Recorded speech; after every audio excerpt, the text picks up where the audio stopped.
We are live, baby. We are live. Live in the wreck, live in the wreck, live in the wreck, live in the wreck. It's your boy, always real, never fake. Alex RAwTAlk is in the building. Special shout out to all my channel members, supporters, viewers, likers. Don't forget to smash the like button because the likes help out the live stream. So don't forget to smash that like button, guys. So let's get right into it. Okay, let's get right into it. Um, should Amazon buy Boost Mobile? Boost Mobile already filed for Chapter 11 bankruptcy, and I would say yes, and I'm gonna tell you why. Because the two that are interested in buying um Boost Mobile is AT&T and Amazon. I wouldn't want AT&T to buy it because they're not going to keep it in a separate identity. They're not going to do what Boost did with Mint Mobile. They're going to sit here and turn it. Gemini even agreed. Gemini was like, yeah, they're going to sit here and turn it into Cricket 2.0. Nobody wants to see Boost Mobile get absorbed by Cricket. You guys already know I hate the freaking name. Cricket. Cricket is an insect. And, some people in Europe play that game called Cricket. It has nothing to do with cell phone, right? I told you guys years ago when they merged AO with Cricket and it became the new Cricket. I said AT&T should have kept the AO name, because it was new. It was something different, and the colors were different. They were burgundy and blue in the lettering. Okay, so I don't want to see Boost Mobile get turned into Cricket 2.0. I'd rather see Amazon buy it. Amazon has the money to force AT&T and T-Mobile to do at least QCI 7 unlimited data. You know what I'm saying? On QCI 7. Imagine this. Boost by Amazon.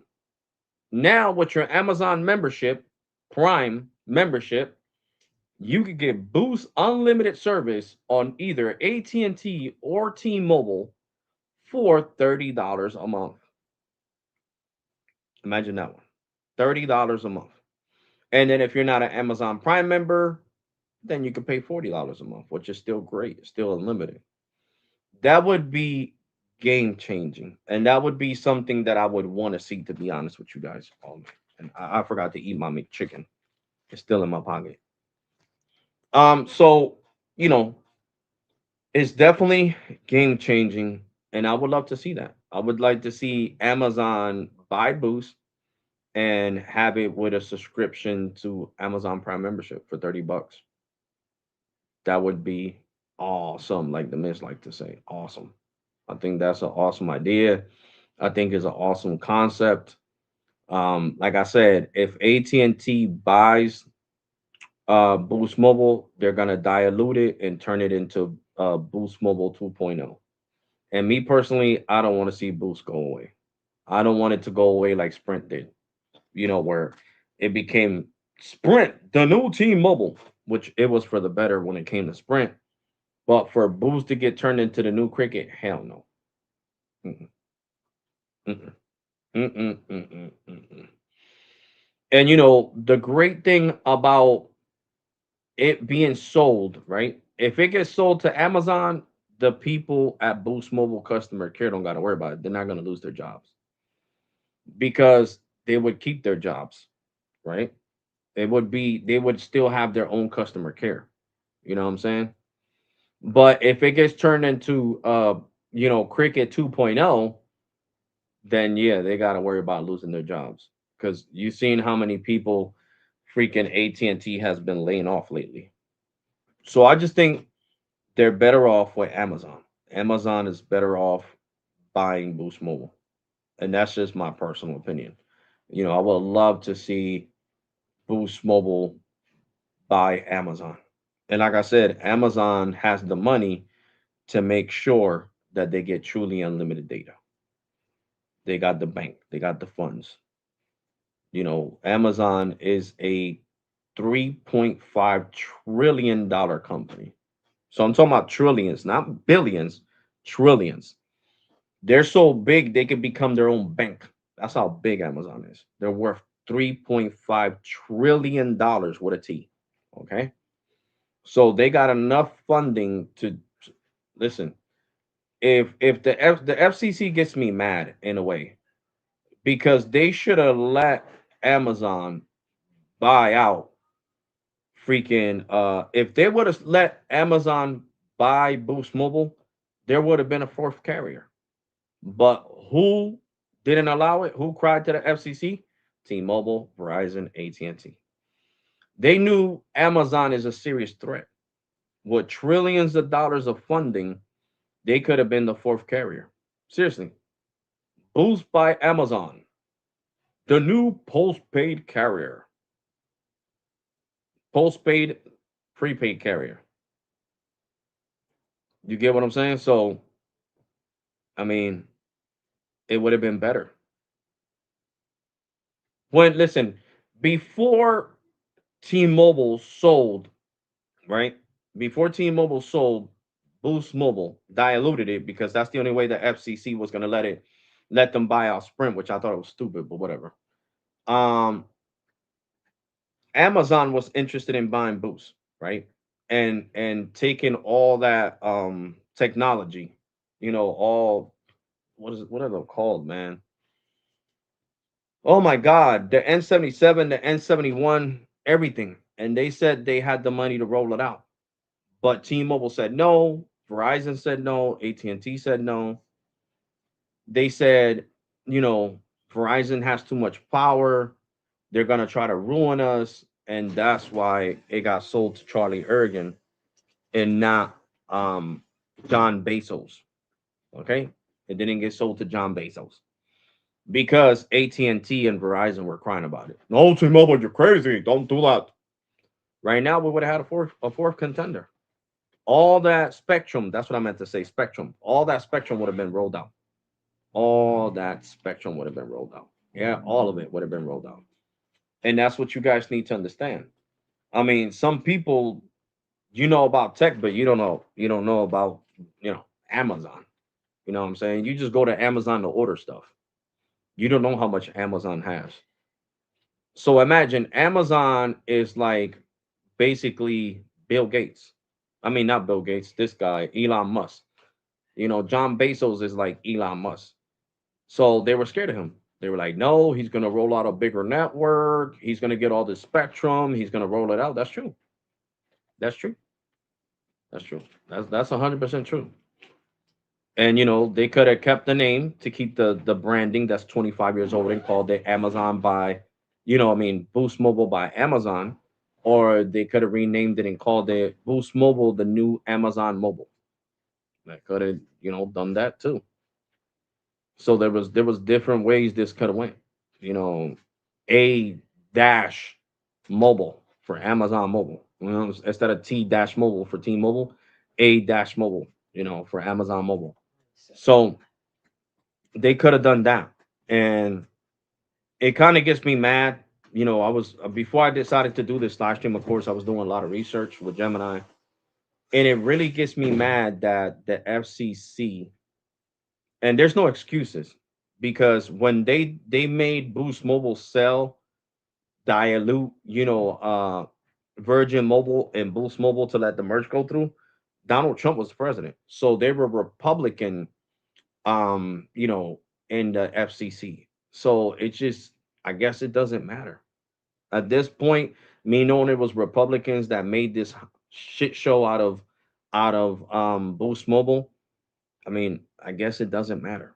It doesn't matter if they're Democrats, if they're Republican, they're all gonna do the same thing. If it would have been Democrats in the FCC, they would have still done the same thing. No, you gotta sell it, and I just feel like Boost Mobile would have been better off with T-Mobile. T-Mobile could have had it just like it has Metro and Mint Mobile and the other company. I forgot what it's called. It could have been a separate identity, and right now could have had unlimited on QCI 7 or QCI 9. But it would have been better off than what it is right now. So if I was Charlie Ergen, right, and if I was Scott Diaz, because that's his name, Scott Diaz, I'm not gonna call you these nuts. I'm gonna be respectful because I'm trying to be serious on this live stream. I'm not joking on this live stream. Um, if I was Scott Diaz, I would be like, you know what? I don't really like this douchebag Alex, but he's 100% right. We should sell to Amazon because Amazon is going to make sure these people keep their jobs. If we sell to AT&T, Miss, Charlie, can I call you Charlie, sir? Yes, you may call me Charlie.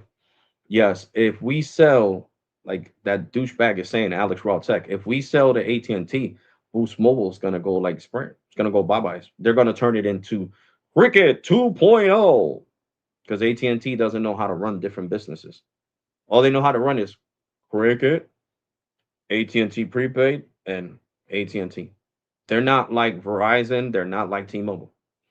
T-Mobile has T-Mobile, T-Mobile prepaid, Metro, Mint Mobile, Ultra Mobile. There we go. That's the one that T-Mobile owns too. And they're all separate identities.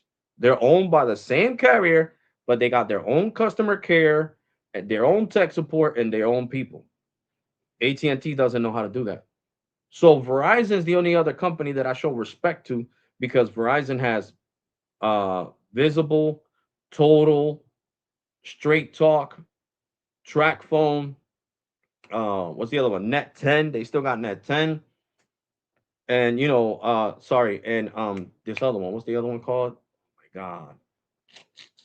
Oh my god. Simple Mobile. Verizon knows how to do it. AT&T is the only one not taking a page out of Verizon and T-Mobile's book of owning separate identities. They all they know how to do is mess shit up. I was so mad when they came and it turned AO into the Cricket 2 the new Cricket, because it was just dumb. The Cricket branding doesn't have a good name behind it. Let's just be honest. It doesn't have a good name behind it. Cricket was known for being a real piece of crap in the early 2000s. In 2008, 9, 10, they were horrible. Horrible customer care, horrible service. So I don't know why AT&T, and I'm just talking about the branding, not now. They're really competitive. They have done a whole 360. But I wish they would have kept the ale. I wish they would have thought about it and said, you know what, Cricket, the new ale. So I just know for a fact that if AT&T was to buy Boost Mobile, it would be done. Thousands of people would lose their jobs. And Cricket, I mean, Boost Mobile, the Cricket 2.3, because it was supposed to be the 2.0 when it was when it absorbed Ale. And Ale already had like 3,000 customers. So, all that customer care from Ale that was super cool. I loved it talking to them on the phone. They lost their jobs. They're not working for Cricket. They lost their jobs. So I would hate to see, I might, when I get mad, I might, flip off and all that. But I would literally love to see these people that I crashed out on the phone keep their jobs. And I'm not joking. I'm saying this shit with a straight fucking face. I don't got the camera off. I mean, I would love for them people to keep their job. Okay. I would love, the only one that I don't want to keep him to keep his job is the one that did fraud on my account. The one that created like 5 different accounts under my name, which that's on YouTube. That's the only one that deserves to be fired by Amazon. But everybody else, I would love for everybody else to keep their job. I think John Bezos would do a great job running Boost Mobile. And I think Boost Mobile, now that it doesn't have no assets, it has no spectrum, he has the money. He has money talks, BS walks, you know, and he could get T-Mobile on QCI 7. He could get AT&T on QCI 8 unlimited. You know, he could talk to them to do network slicing like they do with OnePay and Klarna Mobile. I haven't tried out Cash App Mobile. Um, so yeah, so you know, I would prefer Amazon to own Boost Mobile, guys. Okay, and I'm saying this shit with a straight face. I don't want to see it to go to AT&T. As much as I like AT&T right now, because they got back on my good graces, I don't like it. And I hope you guys enjoy this long video because I just walked a whole hour to make this video for you guys. Okay. I walked to a tower site that I haven't recorded in 3 years. The last time I was there was in 2003. and it got improved. It has 100 megahertz of N77 for Verizon, 80 megahertz of N77 for AT&T, and 100 megahertz of N41 for T-Mobile. So I put that all on the video. You guys are going to see the megahertz. You guys are going to see the speeds. It's like a 21-minute video. So I hope you guys enjoy it because I walked a whole hour to Hamilton Township, not Trenton. That's Hamilton. And I walked all the way down there to make this video for you guys. Okay. T-Mobile is getting too big. I'm glad T-Mobile didn't. What? Mobile. Did Amazon really buy Boost Mobile? No, they haven't bought it. They want to buy Boost Mobile. They're interested in buying Boost Mobile.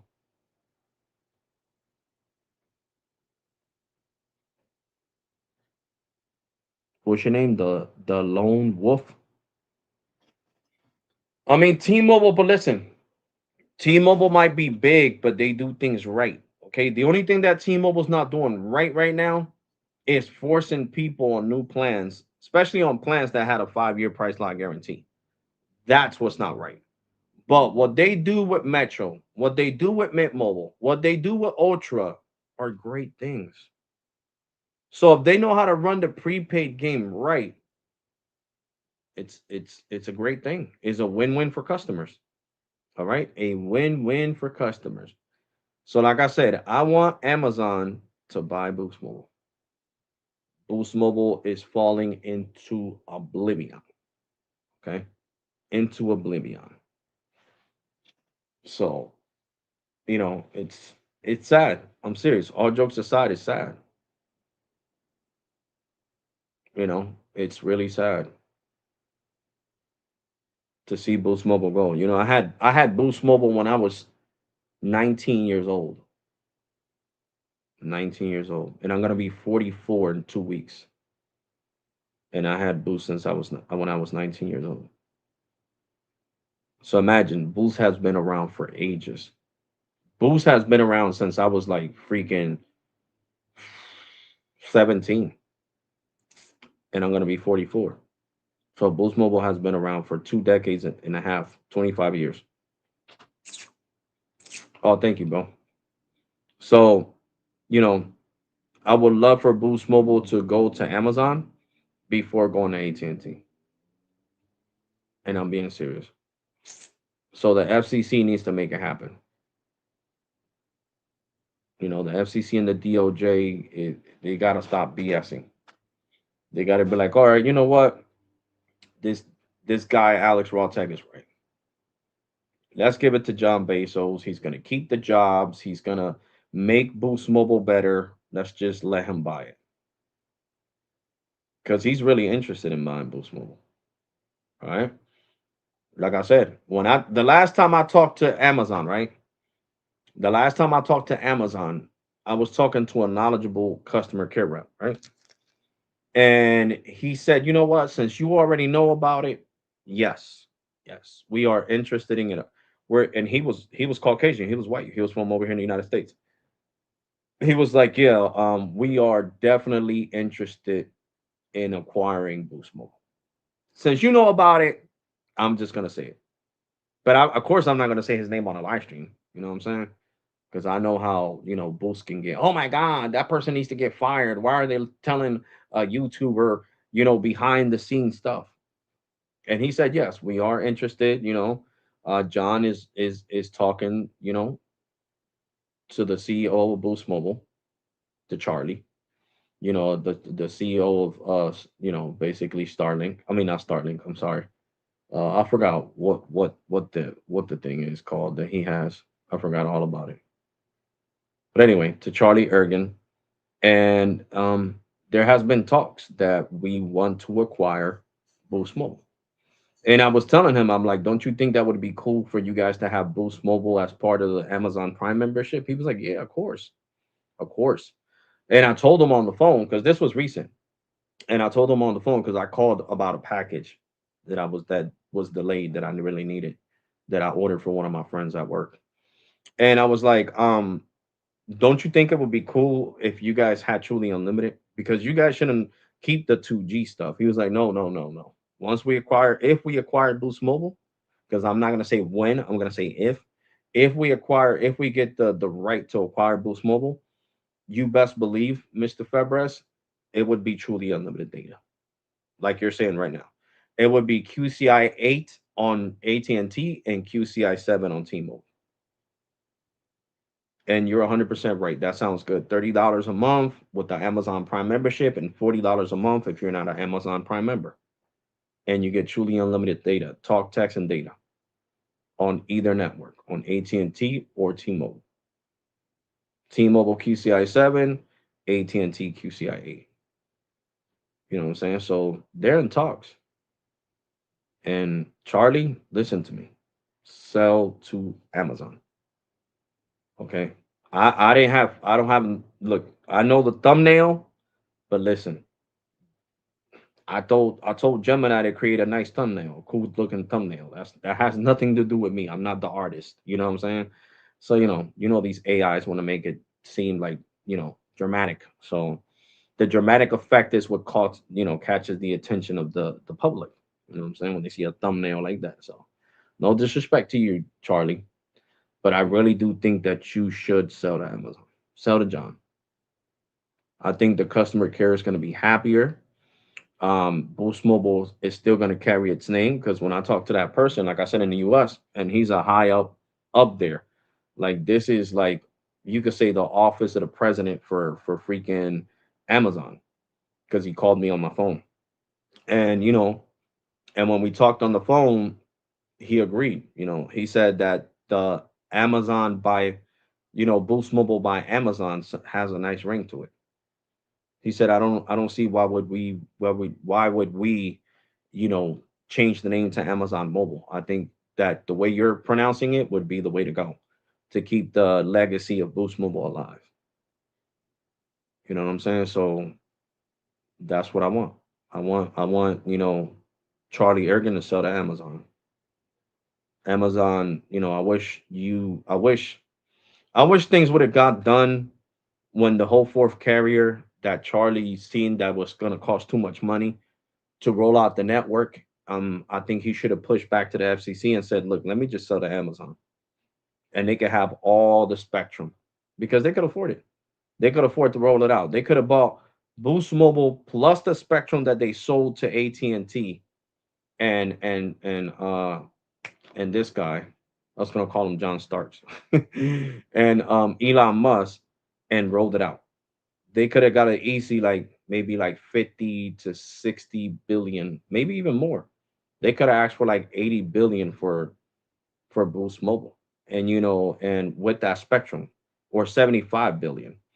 And I think John Bezos and the board of directors at Amazon would have went for it. Not even joking, they would have went for it. They were like, "Yeah, we're gonna be the fourth carrier, no problem." So I think it's not too late. You know what I'm saying? It is too late for Boost Mobile to be the fourth carrier, but it is not too late for them to do the right thing and sell to Amazon. To be completely honest, maybe Starlink. No, Amazon. Listen, Elon Lone Wolf. Elon already made it clear that he doesn't want Boost Mobile. You know who Elon wants to buy? T-Mobile. Okay. As shocking as my scene, he wants to buy T-Mobile USA. And Dutch Comp, which owns, I don't know, 60% of the company, is down to sell to Elon Musk. Okay. So Dutch Comp, which is the European Dutch company, Dutch bank that owns 60% of the shares, I believe, of the majority stockholder for T-Mobile, wants to sell to Elon Musk. Elon Musk was not interested in Boost. He didn't see no potential in it, to be completely honest. He sees more potential in T-Mobile than Boost Mobile. And I could see where it makes sense. T-Mobile got to roll out their own network. They've been rolling out their own network for the last 3 decades, almost I think it's already been 30 years. Yeah, like 30 years. Yeah, 30 years. So it's either you do this, right? You purchase a company where you got to invest the money to roll out the network, or you buy a company that the network is already rolled out. And all you got to do is keep adding more and more tweaks. I'm going to buy something that's already established over something that's halfway made. Okay. And that's just facts. So when it comes to Elon Musk, he said no to Boost Mobile and he said yes to T-Mobile. So, the only two people that are interested is John Spanky in the board of directors from AT&T and John Bezos in the board of directors of Amazon. Okay? They're heavily interested in buying Boost. And I just think it's better for Boost Mobile, let's be honest. I really do think that if they was to sell Boost Mobile to how you say that? If they was to sell Boost Mobile to freaking Amazon, it would be better off. And that's sincerely how I feel. Because like I said, I would love for everybody to keep their job. I'm not joking. I'm being dead serious. No sarcasm here. I would really love to see them keep their job. But I'm not the FCC. I'm not Charlie Ergen. I'm just a YouTuber. You know what I'm saying? I'm just a YouTuber. So it can't be, what I want. It's what they want. You get what I'm saying? So it's up to them. So we got to see, what's going to boil down and what's going to happen, which I would love to see. Hold on, guys. I'm going to turn off the camera because I'm doing something right now, trying to edit this video. And it looks weird on camera that I'm, looking towards the floor.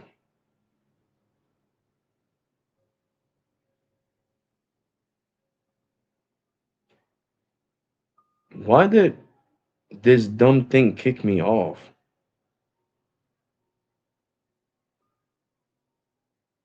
Jesus Christ, yo.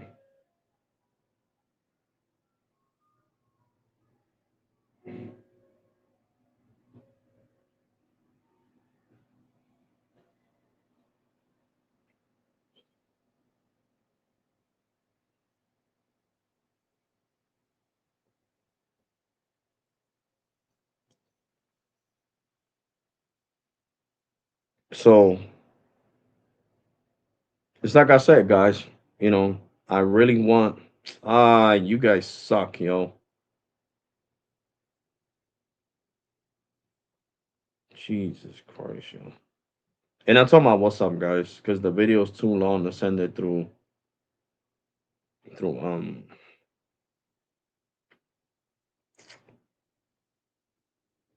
video's too long to send it through regular messages.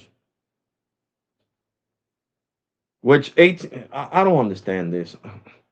Apple gets me mad too. They go backwards on stuff, and it really gets under my skin.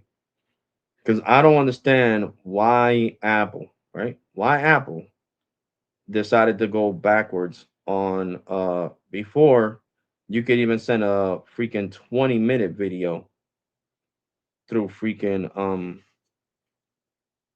through what's it called? Through iMessage. Now it's gonna be like 5 minutes or less. And before it could be even 25 minutes long. And now it's just like no, even though T-Mobile's capable of handling it. No. So it just I'm trying to calm down, guys, because I'm gonna crash out. I'm gonna call Apple and crash out on them. I'm seriously trying to calm down. And I would have every right to crash out on Apple.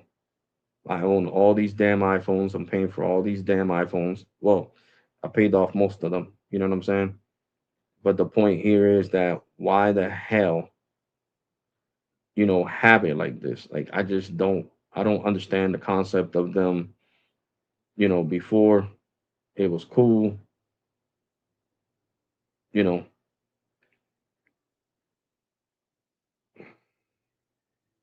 Hold on, wrong number. I'm a dodo bird.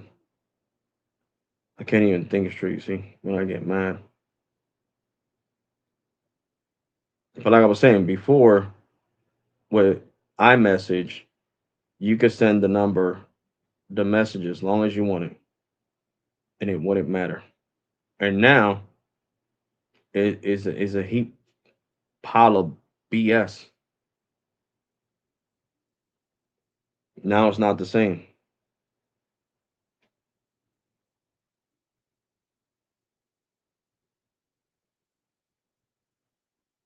Well, I'm not getting the message. What the hell is wrong with what's up, man?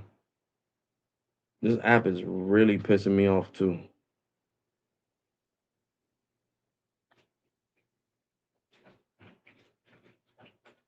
It is not working correctly. I'm sending myself messages and I'm not receiving them.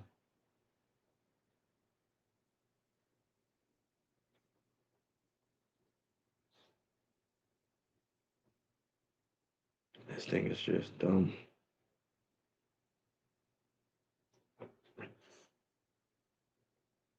So yeah, guys, like I was saying, Amazon to buy Boost Mobile, baby.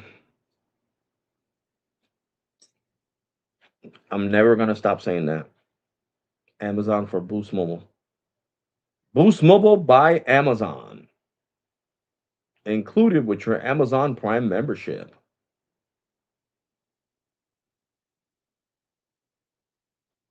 And I'm serious. I think that would be great.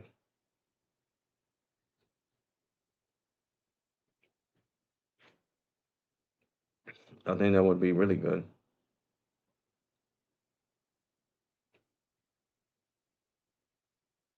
Really, really good. There we go. Now send me the freaking video, stupid. I swear, I'm gonna crash out on WhatsApp if they say the video is too long to send through WhatsApp. And look, the same bullshit. See, video is too long.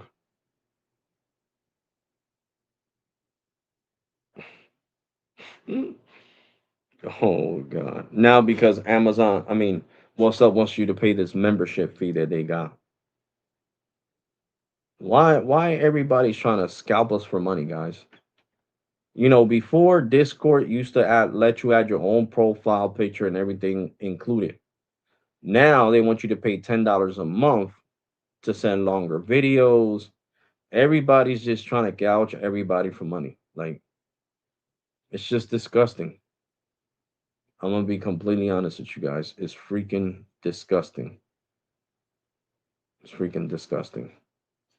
And freaking all these freaking companies should be ashamed of themselves, trying to gouge every cent out of us. And fucking sorry guys. Freaking what's up?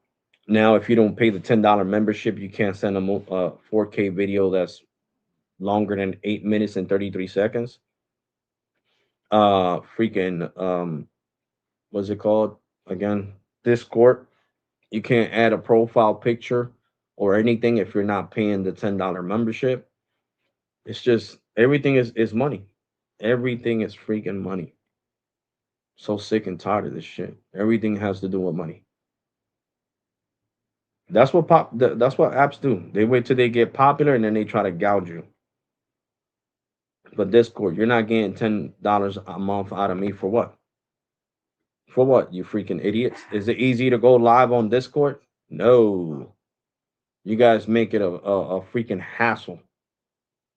And why should people pay a membership to your idiot asses when Google Meets is free and you can do private meetings on Google Meets? So make it make sense, all right? Make it make sense.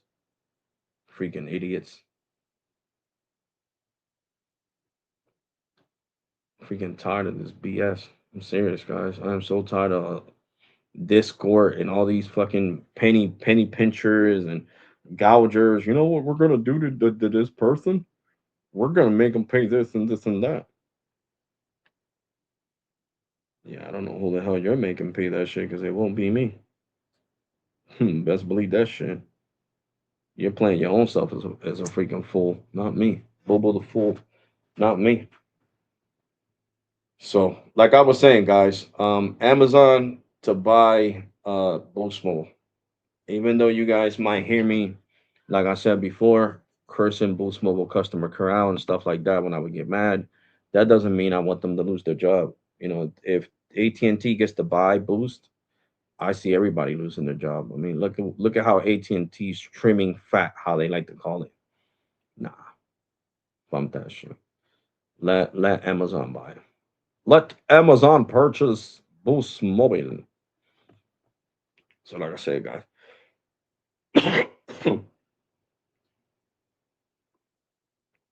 Oh, no wonder this video is 500 megs. Well, I don't care if it's 500 megs. I don't give a shit if it's a gig. I should be able to send it through WhatsApp. But now WhatsApp, like I said, they want you to pay a membership. See right here it says it. Subscription. Subscribe to WhatsApp. You see? Subscription. And right here, of course, it has the meta shit. It says up what's up plus. Upgrade your messaging experience. Send extremes, creative stickers, create a comment, no, create an icon for the app, change your app theme, get extra rings, upgrade your chat list, plan extra chats. Meta, see? Start free. And how much is it? I want to see something. I clicked on it, but I'm not gonna do it. Oh, it's only $3 a month. Okay, so that's not bad. See, it's not bad. Okay, this is not bad. 2.99 a month. Well, I'm gonna show it to you guys. 2.99 a month. Now watch me go into Discord and watch this BS. I just want to show you because in case you guys didn't know, everybody else that got their Discord before me and had it for years, you guys are good. I'm not good. Look at this shit. I'm gonna bring down the brightness so you guys can see this real good. See, that's my little Bemoji on Discord. And if I go here and click on it to put my picture from YouTube and my background from YouTube, look at what it says down here that I have to get a membership. Watch. Then I click there, I go here, and look at what it says. 9.99 a month. You see it? Membership 9.99 a month. Just so I could change my freaking profile picture, guys. Discord wants me to pay $10 a month. I'm gonna keep it respectful in this live stream, but you already know what I really want to do. I want to show Discord my middle fingers. For real. That's really what I want to do.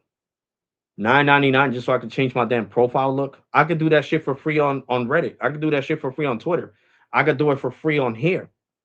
Like, what is wrong? What is wrong with Reddit? Is smoking crack. They need to stop doing drugs. I mean, not Reddit. Sorry, not Reddit. Discord. Discord needs to stop smoking drugs. $10 a month just so I could change the background of my Discord. Yeah, you guys are smoking. You need to stop doing drugs. Seriously, get off them drugs. Get off them drugs. I would understand if you guys had, like, I don't know, special features and shit. Live stream with up to 20 people at once on Reddit. We made live streaming easier. Just like TikTok, just like YouTube, just like Instagram, just like Facebook, where I could just click and go live and people go watch me. Then maybe that would, I guess make some kind of sense. But none of these apps force you to pay for any of them features. So that's why you jackasses are going to stay behind while everybody else keeps evolving. And that's just real talk. But back to what I was saying, Amazon, John Bezos, buy Boost Mobile and make it a better Boost Mobile. You know what I'm saying? That's all I'm going to say. And now I'm done with that. Now I want to talk about the whole hour I just walked to make this new video for you guys. Okay. Which I'm gonna get to editing. I was waiting for for me to for me to receive the stuff that I need to receive through WhatsApp. Okay, and $3 a month is not bad. It's really not bad. So why the hell AT&T? Come on, bro. The other freaking video is only 1 minute and 45 seconds. Why are you guys taking so long to send it? You guys see it's still sending. It's spinning, it's spinning, it's spinning. So I'm gonna stop it and resend it. So it's it, yeah, guys. So I walked really far.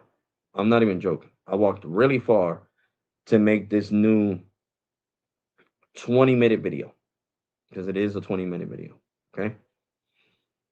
So of course I had to cut it in pieces to transit through WhatsApp because it was almost a gig. It's 4K at 30 frames per second. So that's understandable. All my videos that you see on this on from now in January of 2026 till now, they're all 4K. Last year was the last year I did 10K. I mean, sorry, did 1080p. And I also want to say thank you to the people that are subscribing, showing support. Appreciate that. And now I want to say thank you to YouTube for showing the correct amount of subscribers as my subscribers go up.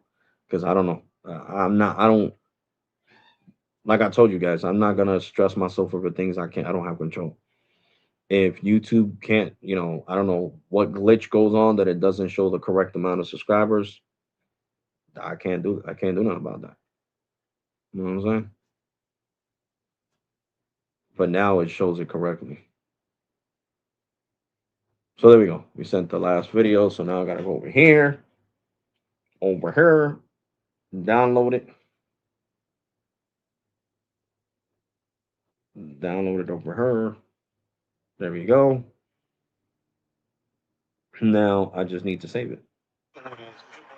Check. I haven't tested out this site in like over 3 years. The last time I was up here was in 2003. There we go. There we go. So in this video, you guys are going to be able to see the megahertz on that macro site because that's what it is.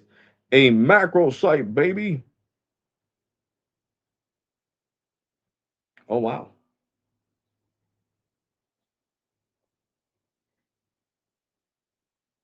Hold on. Hold on. Here we go. Okay, so I gotta remember how to edit this video because it's like I had to break it in parts, guys, because it didn't want to send it.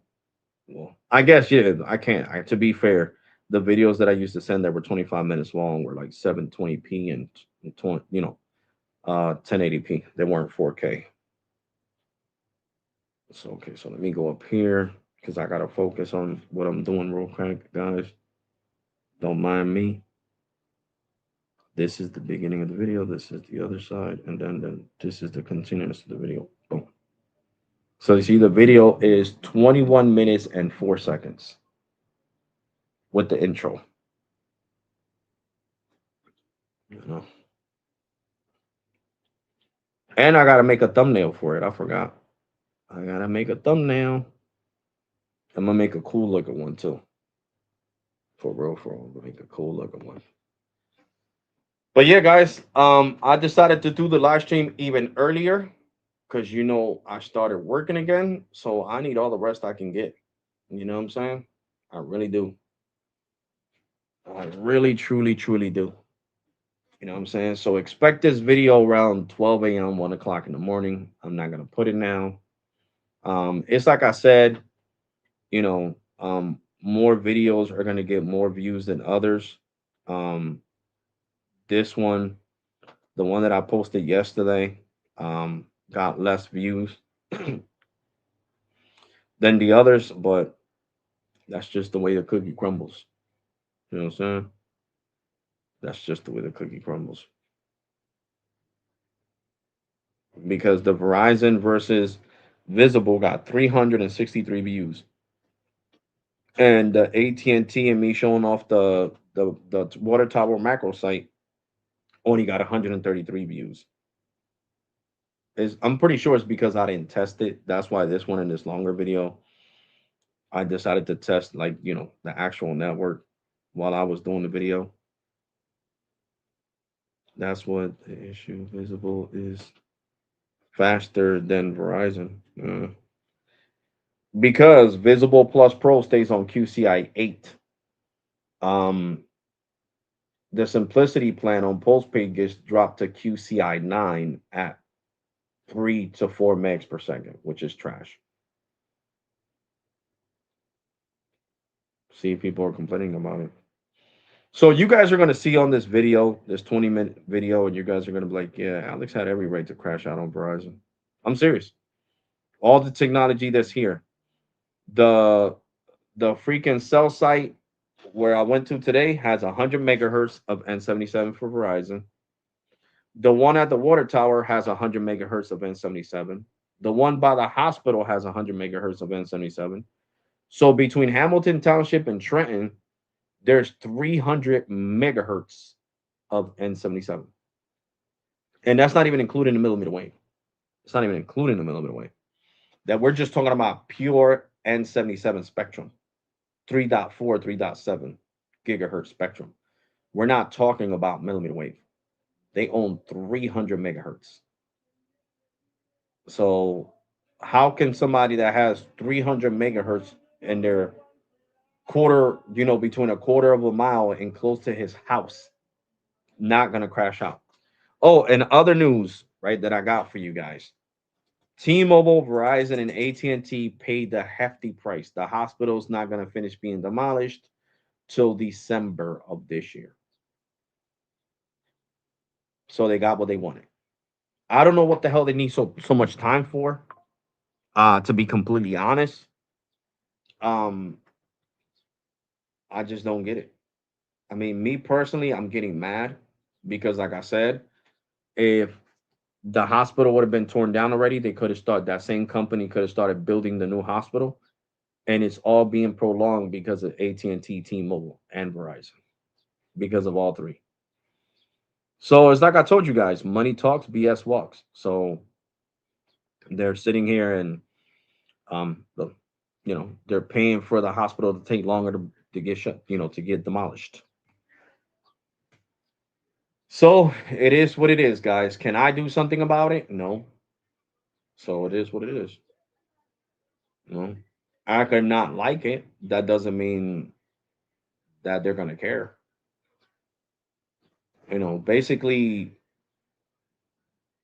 the over here in Trenton, the mayor has got to get so much backlash that he just tells AT&T and Verizon and T-Mobile, look, your money's not good. The amount of backlash that I'm getting is not worth the money you guys are giving me. Because I understand people are going to crash out and leave, but at the end of at the end of the day, we need that new hospital. Right now, that new hospital is more important than cell service. Issue the credits. I don't give a shit. But like, look, guys, we're gonna issue credits. We're sorry, the hospital got torn down, and in the nearest tower to your house, a quarter of a mile away. You know what I'm saying? Because you guys are gonna see T-Mobile is kind of not, I wouldn't say heavy congested, but they're kind of congested over there in that tower in Hamilton Township, in the township of Hamilton. You guys are gonna see that on this video. Right now, this video is taking long to edit because, of course, it is a 20 minutes and 4 second 4K 30 frames per second video. So I did do some blunders. You guys are gonna laugh. I forgot to unzoom the camera. So when I pointed towards the phone to show you the N77 and how many megahertz and the N41 and the N77 again for AT&T, you guys are gonna be like, what the hell was Alex thinking? Why did he stay zoomed in? And it's just funny. I'm being a dodo bird. I wasn't using my brain. I couldn't multitask basically at that point. Because imagine you come out of work tired and then you go walk for a whole hour with a bulletproof vest and a gun on your hip. Yeah, I gotta work out. I don't know if you guys noticed on this video, but my shirt was drenched in sweat. Looked like I was in a sauna in the gym or playing basketball. That's how bad it looked, you know. But T-Mobile finally got the A57. From what Gemini was telling me, is a good phone. It has 4 carrier aggregation. It could give you, um, you know, up to a gig. I mean, I think the piece of crap Samsung Galaxy S26 has the same shit because it doesn't have millimeter wave. So, you know, and the Samsung prices, oh my God, guys, them prices are through the roof. Them phones are just ridiculously expensive. For real, for real. But let me talk to Gemini real quick. Gemini, I need a cool looking thumbnail for my video that shows a macro site tower and speed testing on AT&T 5G Plus, T-Mobile 5G UC, and Verizon 5G UW. Make it look cool. Let's see what Gemini comes out with.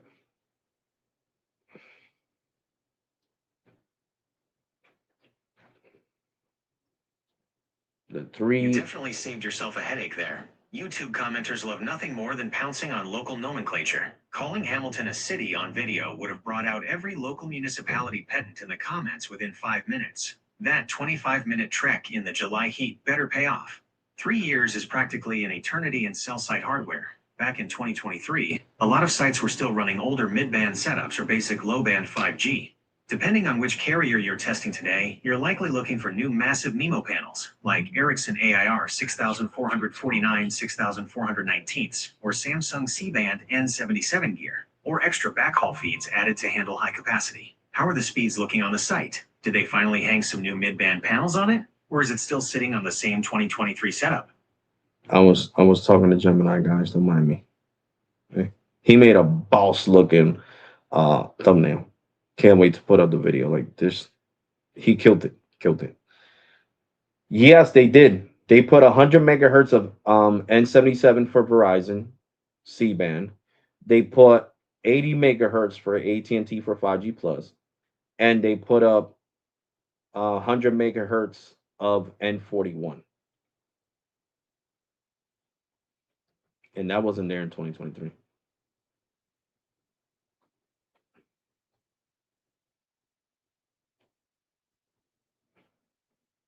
That breakdown makes complete sense for a mid-band 5G comparison video.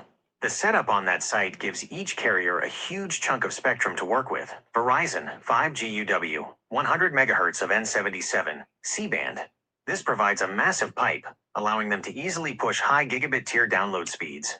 Team But guess what? I didn't get to put that to the test because I forgot. Something told me to grab my visible line Gemini, but I didn't have it. So guess what? Me being throttled on the simplicity plan at 3 megs, I didn't get to test that. And I believe that I would have got that.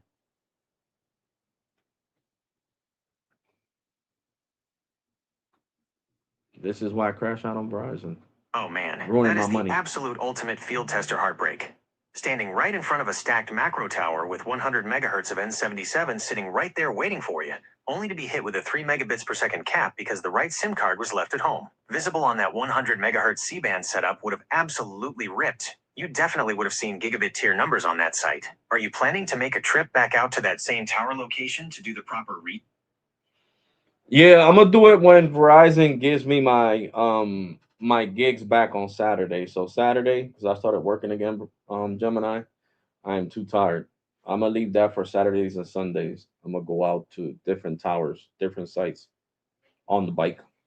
So that's gonna be the next one. The next I'm gonna go back up there on Saturday and test out Verizon. Then I'm gonna go to the water tower in South Trenton, test out that one, and then I'm gonna go to another site in North Trenton that AT&T gets over a gig because I think it has like 100 and something megahertz. Because imagine I get 1700 down over there. So how many megahertz do you think of C band do they have out North Trenton when I'm getting 1700 down and 250 up on C band with AT&T? How many megahertz do you think that is? Because it's true, I do. The last time I was up there too was like 2023. Pulling 1,700 megabits per second down and 250 megabits per second up on AT&T 5G Plus in North Trenton means you are connected to a fully stacked C-band setup running carrier aggregation NRCA on band N77. To hit those exact numbers on AT&T, you are likely looking at a total of 120 megahertz to 140 megahertz, or even 160 megahertz, of combined N77 midband spectrum. C-band, 3.7 gigahertz, 80 megahertz to 100 megahertz. DoD, 3.45 gigahertz, 40 megahertz. Yeah, so I'm gonna leave that for Saturday because the video that I did today, that's Verizon's fault. That's not my fault. So if you guys didn't get to see me hit a gig when that tower site has more spectrum than mine's here, this one only has 80. Over there, there's 100. Blame Verizon for slowing me down on the simplicity plan. Don't get mad at me, guys. I would have loved it to show you get over a gig over there, but I'm not going back over there. I'm gonna go to the one in North Trenton because I want to show you AT&T, and I want to see if this standalone could push over a gig. That's gonna make me happy. So of course, I'm gonna not wear any jewelry, anything, just my watch, my phone's in my pocket, and that's it.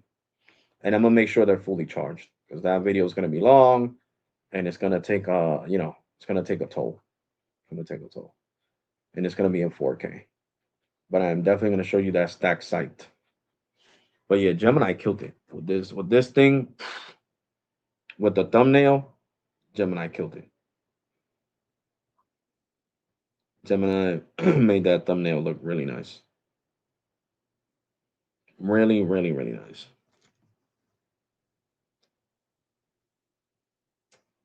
So that's what I'm saying. I don't like gatekeeping anything. Gemini is awesome with thumbnail making. Let me see. I'm gonna send this thumbnail to myself. I mean, just look at it. I'm gonna show it to you guys. It looks really cool. Look at the thumbnail I just made with Gemini. Boss, because it's true. I was right in front of the tower, the macro site. I forgot to take pictures of that macro site. Oh my god. Anyway, too late now. Yep, yep. So macro site, baby.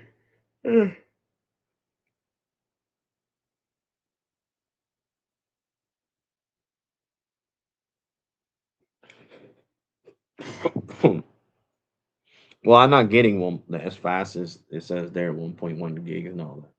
I bet if I was to go there at nighttime, yeah, I could pull 1 gig over 1 gig. But I'm not going. I mean, I love Hamilton. It's safe around there, but I'm not walking away hell down there. You know what I'm saying? I'll do it on a freaking bike, and the cops are gonna find it weird. And, the cops drove by me, but they see me with my security shit on, and then okay, he's probably making a video. I'll have to do the same thing. Hey, look, guys, I'm a YouTuber. Here goes my channel. You're more than welcome to subscribe. They'll start laughing. But I'm definitely gonna. I want to see that. I want to see that site at nighttime. I know that site will give you some great speeds out there. For real, for real. But yeah, like I said, guys, I wanted to do this live stream earlier because I wanted to get it out the way. Out of the way, out of the way. I just want to take a shower, lay down, relax, and unwind after taking that long ass walk. I did not want to do this live stream at 7 or 8. Well, it is 7. I didn't want to start it now, so I'm trying to say. Start it at 7 and get done like at 10 o'clock or 11 o'clock at night. I'm too tired for that. Way too tired for that. So, like I said, I hope Amazon buys Boost Mobile and brings Boost Mobile back to life, baby, back to life. So you guys are gonna see Metro on this video, AT&T on this video. I should have turned on the Boost SIM card, threw Boost in the mix too. I mean, it's on T-Mobile, so it would have been the same shit. You know what I'm saying? It would have been the same shit. I got the T-Mobile eSIM on boosted up. Oh shoot, guys. I'm so freaking tired. It ain't funny. Good lord. I thought in this live stream I might go upstairs and take a nap. Um beat, beat, beat, beat. Walking all that is no joke, guys. No joke whatsoever. That's why this time I'm taking the bike because where I gotta go to is far, far, far, far. It's even further than what I walked today. Shit. I'll probably be like an hour walking. For real. Not even joking. Ju- Oh, and I'm not making any promises, but your boy might be in New York City. So you already know 4K all the way up. Millimeter wave, I'm going to be in Manhattan. I'm gonna be looking for that T-Mobile millimeter wave. I'm gonna go right by that T-Mobile store right there in the triangle. I'm gonna be testing out Verizon, AT&T. Yeah, baby. So your boy Alex RAwTAlk will be in New York. In New York City. Yep, yep, yep. New York City.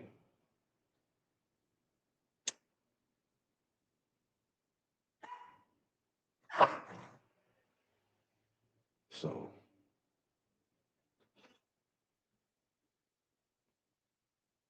small cell, go crazy in NY. Yeah, I'm telling you, bro. I'm telling you. You know,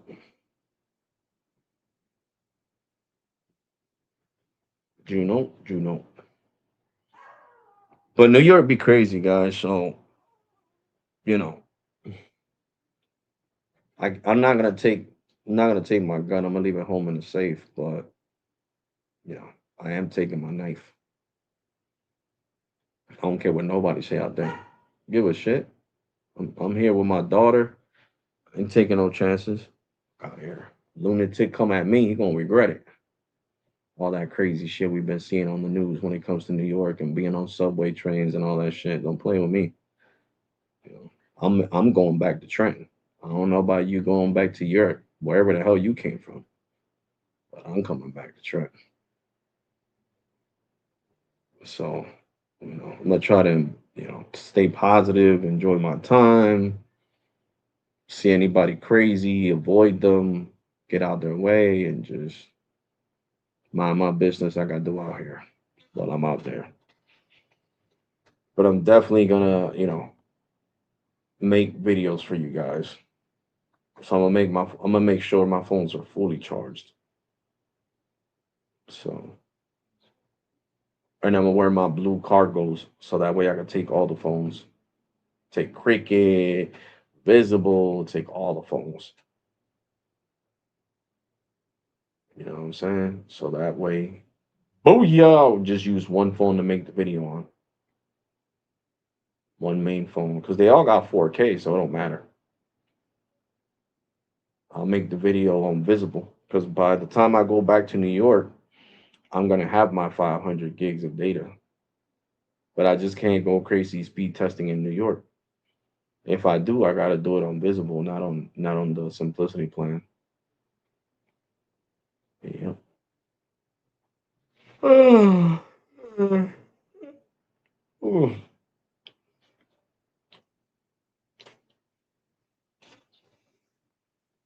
hold up, because I had gotten an email from who was it? From Citizens Bank.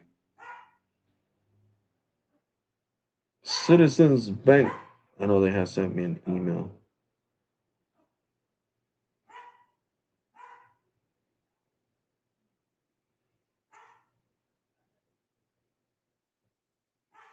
So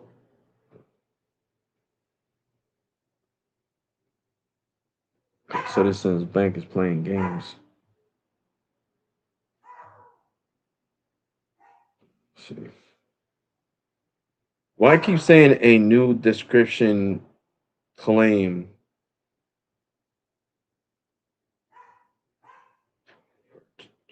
Citizens account ending blah blah blah is ready to view and download.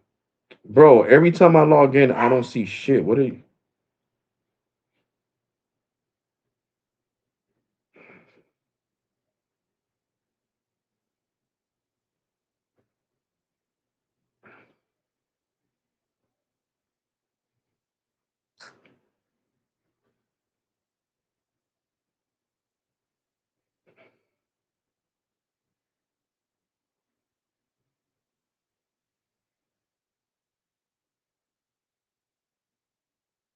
Why the hell now it says ADD debit? ADD debit.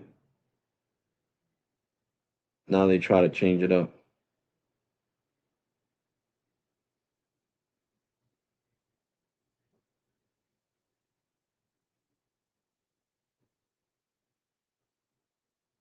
They playing games, yo.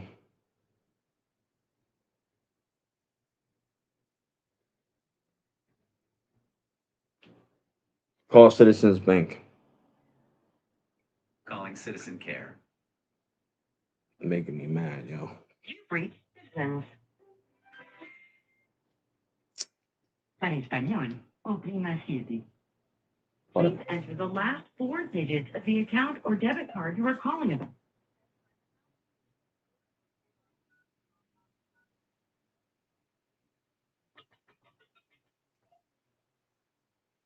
Enter the last four digits of your social security number.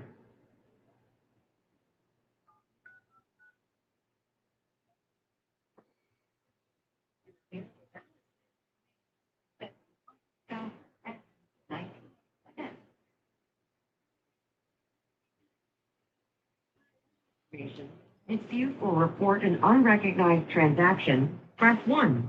Transfer funds, 3. ATM debit card services, 4. Online and mobile banking, 5. Sales and maintenance, 6.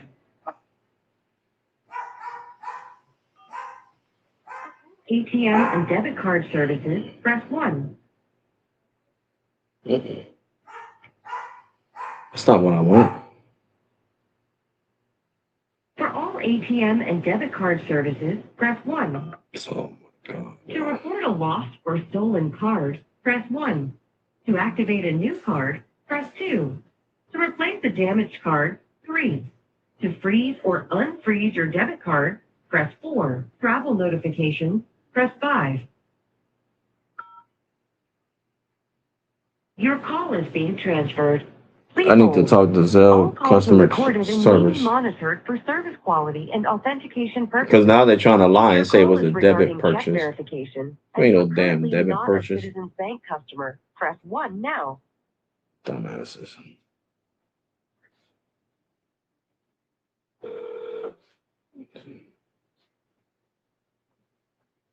Gemini, who's the people that I can contact if Citizens Bank is not doing their job correctly?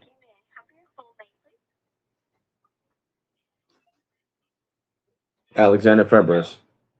If Citizens Bank isn't resolving your issue through their customer service escalation channels, there are Yes. several regulatory agencies and government bodies you can file an official complaint with. I need to Citizens Bank talk NA is to an the initial people that bank. deal with Zelle. These agencies have direct oversight over them. 1. Office of the Comptroller of the Currency, OCC. Role. The OCC is the primary federal regulator for nationally chartered Yes. banks like Citizens Bank. Website. Link to helpwithmybank.gov. Phone. 1-800-613. No, that they're charging me money on my account. Direct contractual disputes. Account hold. They're charging me an overdraft fee on my account when how are they going to charge me an overdraft fee if you don't have no funds? You can't Zelle money out. And they're saying that I Zelled money out without having money on my account to my Discover Bank. Issues, fee disputes, and general banking practice violations. 2. Consumer Financial Protection Bureau, CFPB. Role. The primary government agency enforcing consumer protection laws against major financial institutions. When you file a CFPB complaint, Citizens Bank is required by law to respond, usually within 15 days. Website. Link to consumerfinance.gov. Phone.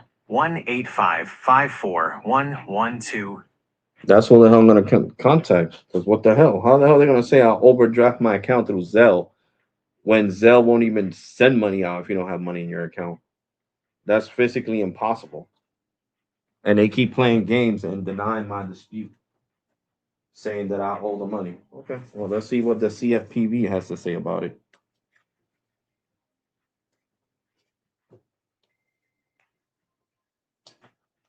Because this is crazy, guys. This is insane. Insane.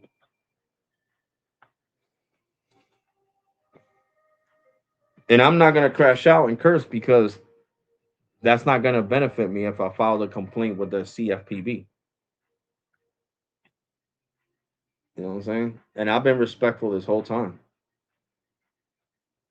This whole time I've been respectful. But I'm not going to pay money that I don't owe them. Every time I have overdrafted my account, I paid Citizen because I knew it was me and it was my fault. But how the hell they're gonna say my money didn't exist?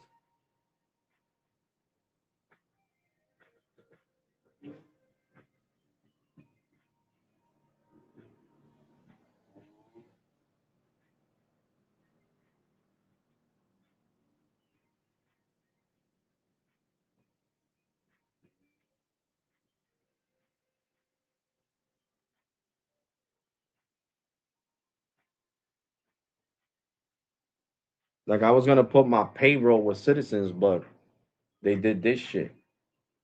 Not paying them, then they take the money out my money when I get paid. Hell no. They're gonna fix this shit. Not me. That's why I moved my shit to Wells Fargo. I said, screw that shit. My shit's going right to Wells Fargo. So if they wanted to play games.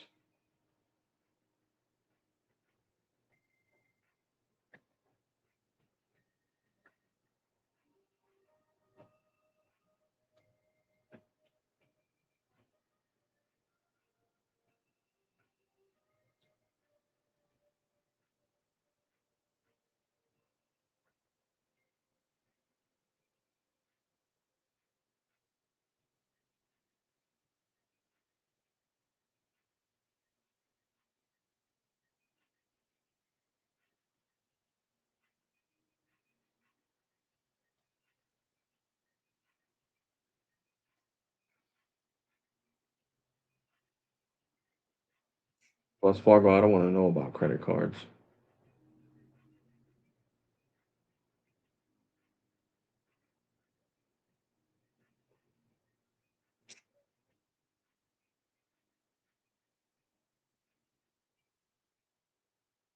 Thank you very much for waiting on the line, Alexander.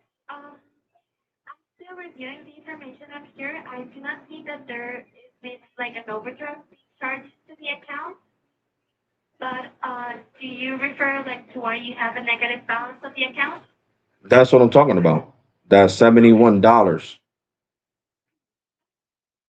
So just 3 more minutes and I'll be right back. Okay. Thank you.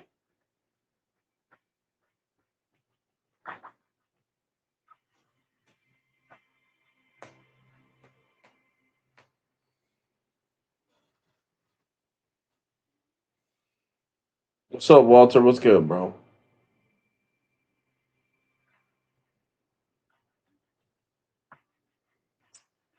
Because trust me, guys, if it was that I owed them this, I would have paid it. I'm like, here you. Oh shoot! My God, I gotta pay. What's today? The 23rd, right? Oh, good.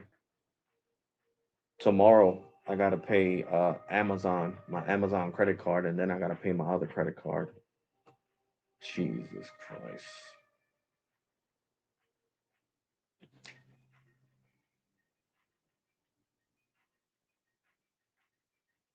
I'm gonna give these banks more money. I don't care if I stay broke. Jesus Christ!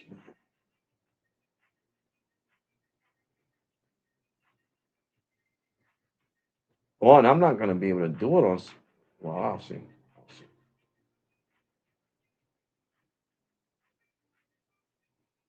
So yeah, I'll take that.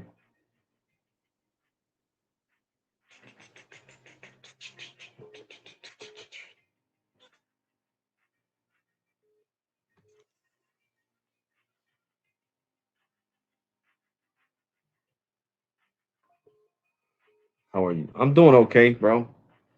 How about yourself, Walter? Hear that freaking Citizens Bank is charging me for something that I don't know what the hell they're charging me for. They come out with a whole bunch of different excuses.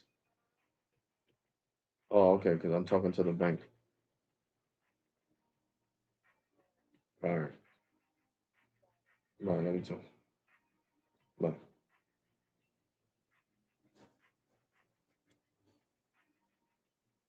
they want to sit here and play games. I ain't got time for these games. I do not have time for these games. Especially when my account's not even supposed to be Thank overdraft. you very much for waiting on the line, Alexander. I was reviewing on here, and it seems that it's not like an overdraft fee that it is being charged, but is a miscellaneous charge that it is being taken out of the account. For that, I would need to contact another department to see if they're able to provide me with more information of what that charge is for. Okay? Okay, well, I would like to talk to them myself because this Okay, charge has sure, no been problem. on my account since freaking more than a week now. Okay, no problem at all. Going to call them, and then I'm going to transfer you with them. Okay? Okay.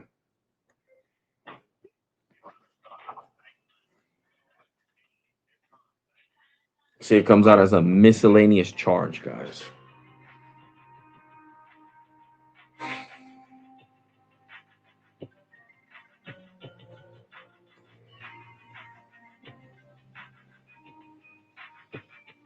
Because I don't know what's up with, bro. Like, oh God, bro. It's like you gotta have patience, guys. It's bad enough I gotta pay these credit cards.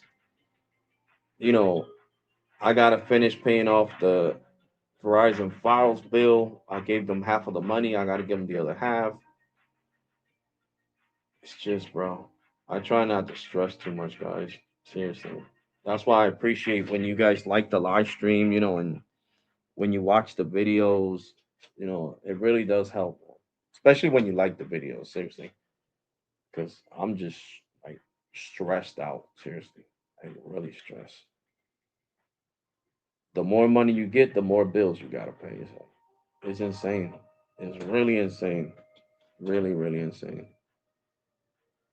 And I'm fighting back with Citizen because I shouldn't be paying for that. How the hell did I overdraft my account when the money was there?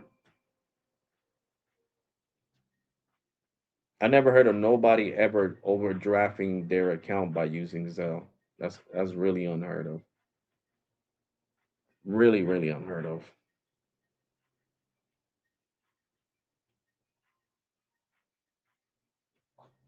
And I already had Citizens for years. I got Citizens back in 2023. I had them for 3 years, and I never had a problem. And now that I started really using them in 2026, it's like I'm having issues. Because I like Citizens because you get paid 2 days in advance, just like Wells Fargo and Chime. I gave up on Chime. I gave up on Chime. They'll get their measly $70 that I owe them whenever the hell I feel like paying them. To be completely honest, because all the fraud they let going on in my account, I had to change all my card numbers, the virtual cards and everything, because they kept letting the same company that did fraud, they kept it letting them trying to take money out. So when they say, "Oh, how come your payroll's not enrolled with us no more?" Oh yeah, I'm gonna leave it enrolled with you guys. That when people do fraud, you guys just let them keep taking money out. Huh? That makes a whole lot of sense. I said, yeah, I don't give a shit about your gimmicks. I'd rather pay $5 to Wells Fargo and pay a $5 measly $5 maintenance fee to Wells Fargo every month, where my money will be safe, than having it with you jackasses that If somebody made a duplicate of my card, you know, you guys let them freaking buy stuff in India and wherever the hell else. Like it's freaking crazy.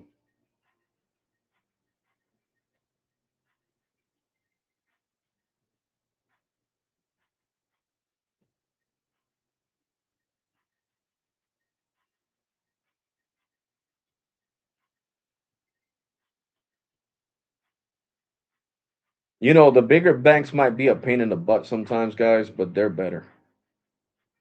The guy that did fraud on my Bank of America card, Bank of America had my $700 back in my account in less than Thank you very 24 much hours. for waiting online, Alexander. Just to let you know that right now I'm still speaking with the supervisors. They are looking up the information for you, but I'm going to be transferring, okay? Okay, I'll be right back, okay? you're welcome. No problem. You know, because you seen the horror stories with Chime, guys. Seriously, you seen. Just look it up on YouTube. That's all you gotta do. Look it up on YouTube, and you'll see the horror stories from Chime and how they let people be frauded. You know what I'm saying? So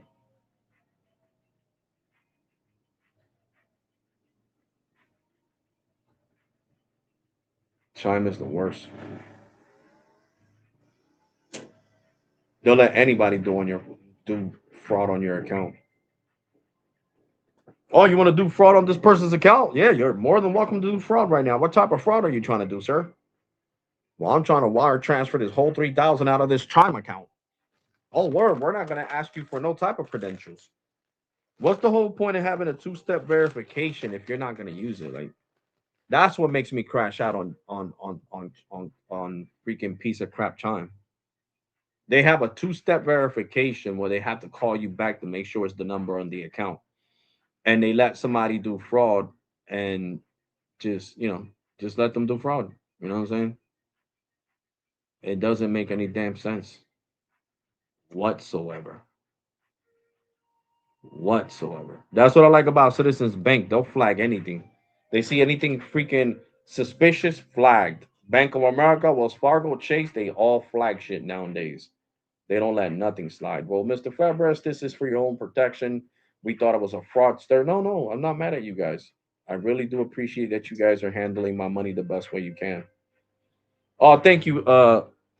Thank you, Broski Super.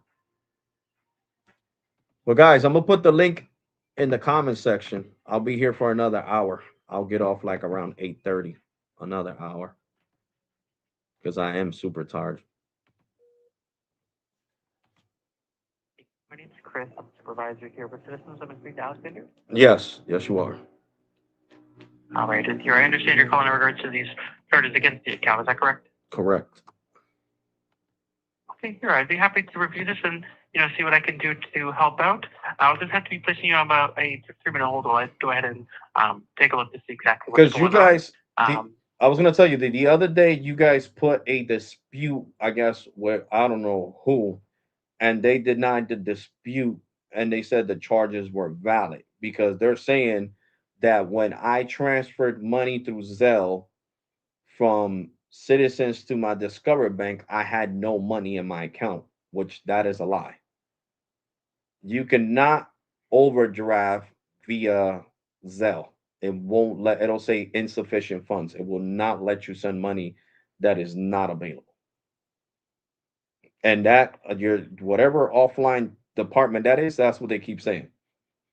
That I overdrafted. That's why this charge is from April because I can see it on my online dashboard. And it says that in April, when I sent this money to Discover to pay my files bill, because my Discover card gives me 1% cash back, my debit card. And I used Mhm. it to pay my files bill, which was $94 first, and then another $10. So that made it 104. When I paid that 104 to them, um, they said that I didn't have that 104 in my citizen account when I did. I had over $300 in my citizen's account. So how the hell didn't I not have, the 104? It would have made more sense if they would have said, "Well, he overdrafted for buying things on whatnot." You know what I'm saying? Because that's me Right. purchase after purchase after purchase. But for them to say that I overdrafted my account in April when the money was here and they still sent it to Discover is a lie. Because when I talked to Discover yesterday, they was like, "Yeah, there's no way to overdraft using Zelle, sir. That is a blatant lie. There's no way to overdraft. If you don't have the funds with any of us, anybody that supports Zelle, I don't care how, doesn't have to be Discover. It could be Wells Fargo. It could be Bank of America." And she wasn't lying because when I called Wells Fargo today to do my direct deposit from work, I asked the representative, I was like, "Can you get me over to a supervisor?" "Yeah, I'll get you over to my supervisor, Mike." "Okay." I was like, "Mike, I have a question. If my account is on zero right here, right? You know, I got Zelle and I'll be sending money from Wells Fargo to citizens and citizens to Wells Fargo, and I was to send $104 to citizens, would it go through?" "No, sir. Mm-mm. No." We are one of the founders of it was us, Bank of America, Chase, and Capital One that created Zelle. It was us four banks. And we made it so it wouldn't do this. So no, there's no possible way that if your account is zero here with Wells Fargo that you'll be able to sell money to any other bank that supports Zelle. I don't care who it is. So citizens really got to fix that. That is a blatant lie. You had to have the money in your account in order to sell it to Discover. There was no way for it to become an overdraft because you wouldn't be able to pull money out that's not there. So for the $94, did this get sent and the $10? Does Discover have those funds right now? No, that was back in April. That's what I'm trying to explain to So you. Look at the back in charge. April, these right. So back in April, we're seeing that these did, Go release through. back. Um, What you mean? I have. I'm just letting you know. So what happened is on the 23rd. What Mm-hmm. happens is it goes through overnight processing. So at in the real time when you do the transfer, it Mm-hmm. does have funds. But when there's other transactions that happen throughout the day, like if you look on April 23rd, at the end of the day, your end of day balance was overdrawn by $20.23. What ended up happening is there were other transactions that took place that were able to go through, but the posting order shows it in the order because it organizes it. So this is not in like chronological order on the 23rd. It's in the order that the bank will post because it'll show all your debit card purchases, first, and then it'll go through and show the pre-authorized debits afterwards. So anything using your account number, routing number afterwards. So it will, like on April 23rd, the only transactions that took place was it shows one pay transfer for $94 Mm-hmm. that left with $83.77, and then a Zelle of $94 and another Zelle of $10. When in reality, what likely happened is you sent the two Zelles totaling Mm-hmm. $104, and then that debit card transaction likely happened afterwards. That likely actually did overdraft your account at that time. But what's going to happen and show in the account is it's not going to show it happened in chronological order. It's going to organize it and post it in a specific way. It would look like, in when it went through processing that it did, the account ended at an overdrawn balance at the end of the day. So that's why on April 24th, the $94 and the $10 was sent back to your checking account. But from who? So you're Because saying that, Discover kept the money. They never sent it back. so that's why it's getting recharged again today because Discover basically processed it and found out that they still have the funds, but it never debited from your account again. So I'm like kind of confused because I know back in April I had enough money because I always check unless you guys are not keeping track of the transactions in real time like everybody else does. Because that's what Let me has take me a look like and see seriously exactly. confused. Because Right. I remember that when I switched the money, I had the money in the account because I had it on the savings and I moved it over from the savings to the checking account. That's exactly what I did. So I had moved the money from the checkings to from the savings to the checking account. Gotcha. So that's where I'm like conflicted with this whole situation, because why wait all the way till July? You know what I'm saying? Like, this is months later. You know, it's It April, is, yeah. May, June, maybe in May. Okay, well, you owe this because this happened, but all the way in July, it doesn't make sense. So So what we're ended up happening is 3 months later. the transactions that happened back on the 22nd for Zelle and the $94 debit card transaction. The Zelles happened at um, 7 7:11 p.m. and then Yeah. 7:16 p.m. Then at 7:37 p.m. there was the debit card transaction. What ended up happening is that on the citizen side, it when it goes through overnight processing, since the account technically at the end of the day on the 23rd, it still ended at $20. It doesn't matter the order of how those post. The account ended the end of day balance negative $20.23 on April 23rd. So then what happened is the bank stated, okay, since you ended your account at an overdrawn balance, we are going to reverse those transactions, so the account is not overdrawn and you're not charged overdraft fees. So what happened is it reversed those transactions, and on April 24th, you can see there's ACH debit reversal for $94 and an ACH debit reversal for $10. And it says your first and last name and Zelle for both of those. I know, So those but were supposed to return, but then Discover never returned it. So Discover kept the money the whole time. correct. So then what happens is that they have 100.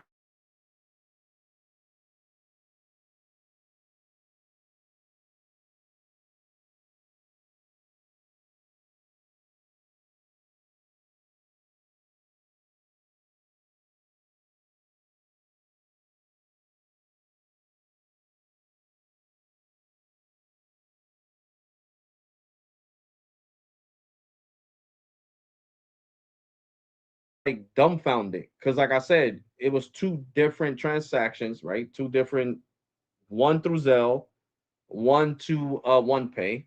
The one pay, I put that money in the bank. That was my mom. She wanted me to order some stuff from Timu, and I said, okay, well, I want to build credit because this is a credit builder credit card, and the more money I spend and pay it, well, then I get my credit goes up. So, and it's from Walmart, one pay. So I moved that money in. I put that money in there. That $94, I went into the ATM because I got the receipt and I put that in there. Now the money that was sent to Discover, that came from my savings account. That's where I think you guys are getting confused, because I pulled money from my savings account. I had over 200 and something dollars, 220. I moved it over to the checking to move that money over to Discover.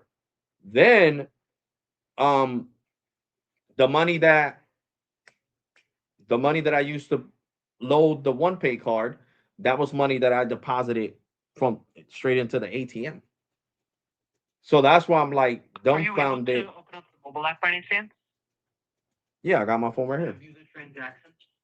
If you're able to just scroll down to the April 23rd transaction, there was no other transfers or anything on the 23rd. The only transactions that happened on the entire day of the 23rd, of April 23rd, in the checking account were the $94 debit card, one pay, and then that came out of the account of $94, and then that left you with an $83.77 balance, and then the two Zells totaling $104. So it overdrew the account by $20.23. Now, obviously, in real time, like we just went over, those happened in reverse order. But when a pre-authorized debit comes out of the account, it doesn't matter the order that it comes in. It matters the end of day balance, and your end of day balance was overdrawn. So since the account was overdrawn at the end of the day on the 23rd, that's why it reversed automatically on the 24th. Now, let me take a look at the account here, at your checking account, because I want to see how long you've had this certain account type, because For years. that can also matter in this situation. So you've had this EverValue account for years? Yeah, since 2023. Okay, so yeah, the Ever Value account, since this one can't be charged overdraft fees, what happens is anything that would normally overdraft the account, that's why it reverses. Normally, what would No, happen but is it would sort of just leave those transactions to stay, since it already processed. But since you have an Ever Value account, your end of day balance is overdrawn. It pushes those back and says, no, we can't allow that because of your account type, because your account can't overdraft or be charged overdraft fees. I apologize. no, but I have in the past, So and this year, I have paid you guys. Like when it shows, oh, your overdraft by $22. I'm like, all right, well, I'm gonna put this money in. They're gonna get their $22. And then, that's why I stay dumbfounded because I'm like, okay, I'm not supposed to be overdraft, but they keep letting overdraft happen. Not charging me an extra fee, but I'm just saying like the amount gets overdraft and it gets allowed.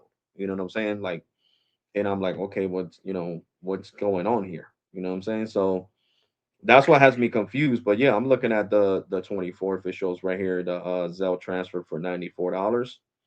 It says on the 24th, it says posted is what it's showing on my end, and then the other $10 it shows posted, like it went over there.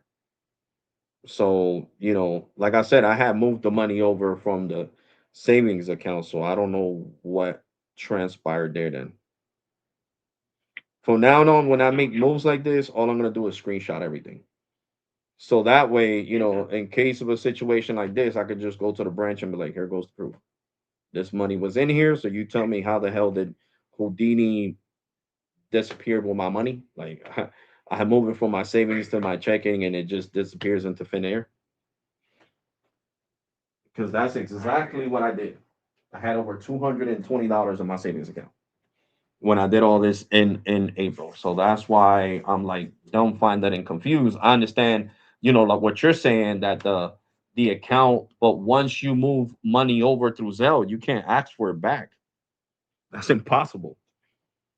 You know what I'm saying? Once you let a Zelle transfer go, unless it's a mistake, and then you got to call the other bank and be like, "Oh, can you please release the funds? I did this on, or like my best friend did.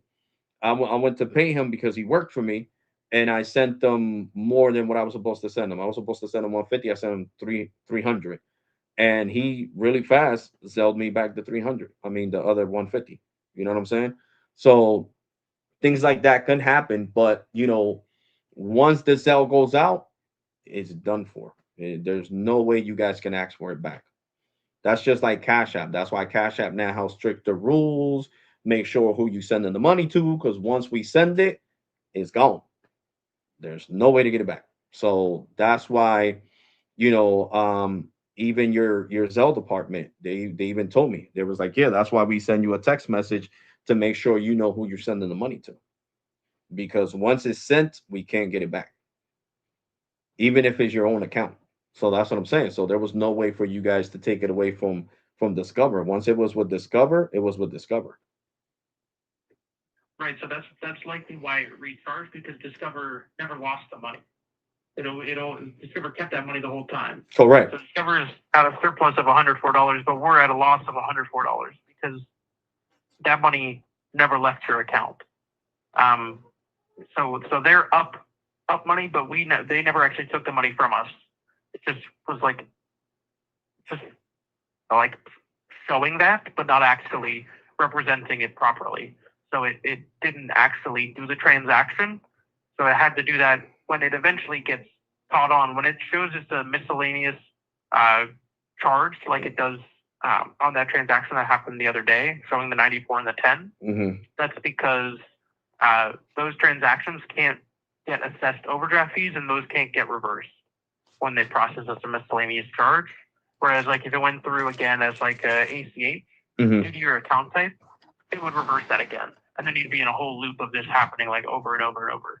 So to prevent it from happening, the bank processes it as a miscellaneous charge, and it doesn't assess any fees, but it's catching up for the funds not being, actually,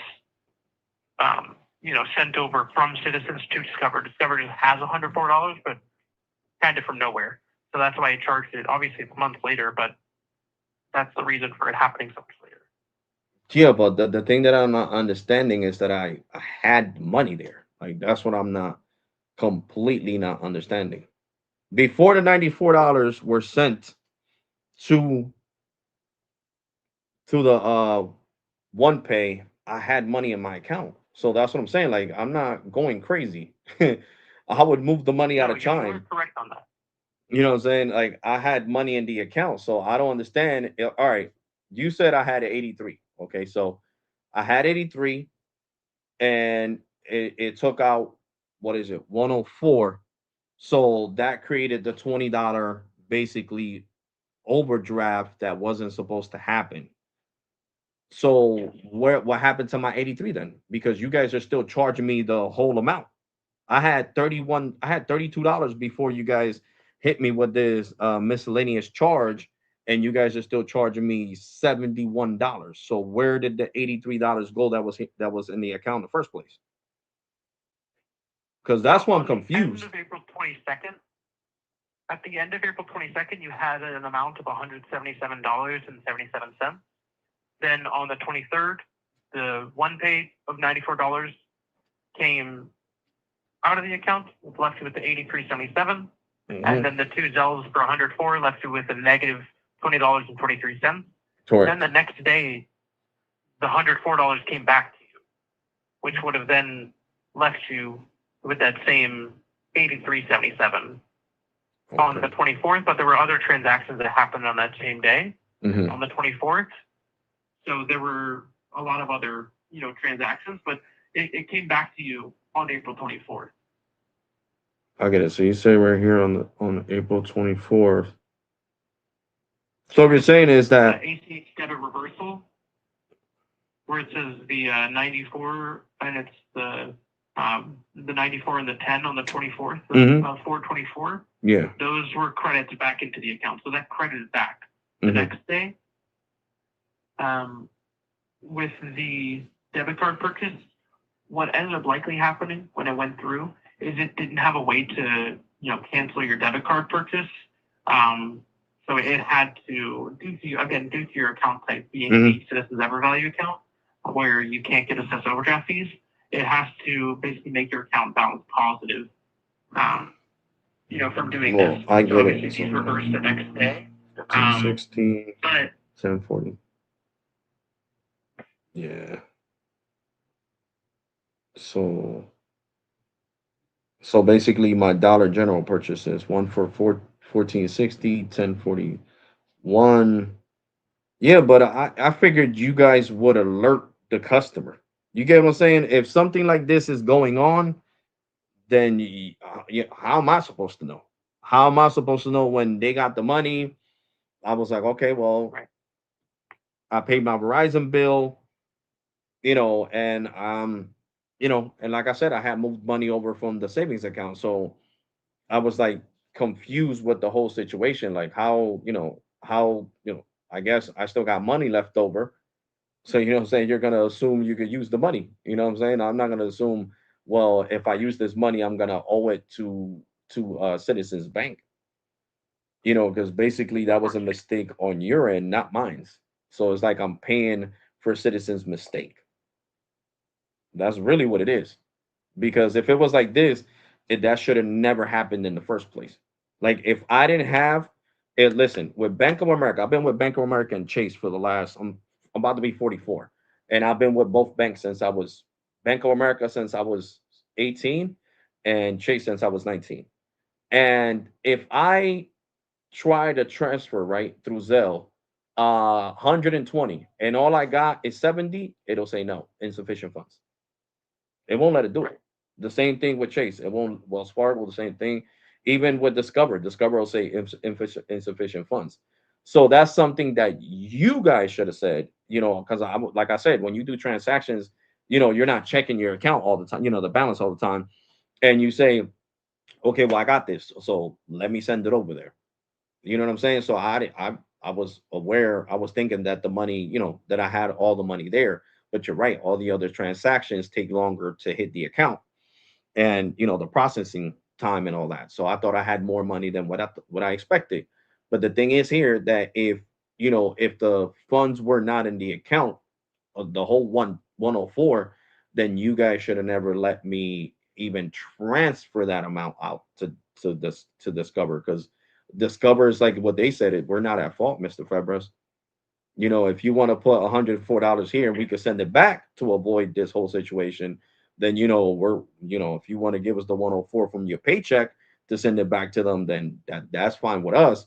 But this is a citizen's problem, because our system is trained that if you don't have funds in your account, to not let the funds leave, and to say insufficient funds, not let them leave. Right. So that way we don't have these type of issues that later on we got to charge you 2 or 3 months down the road. Look, this is what happened, and this is why we're charging Right. you. Because that's why I'm confused. Because ever since I started using my citizen account more than ever, I noticed that when I would use the card, it would take longer to process, and then it'll say, "Oh, you're overdraft by $10, by $1, by $3," and I would always go into the ATM. Here you go. Here you go. Here you go. Here you go.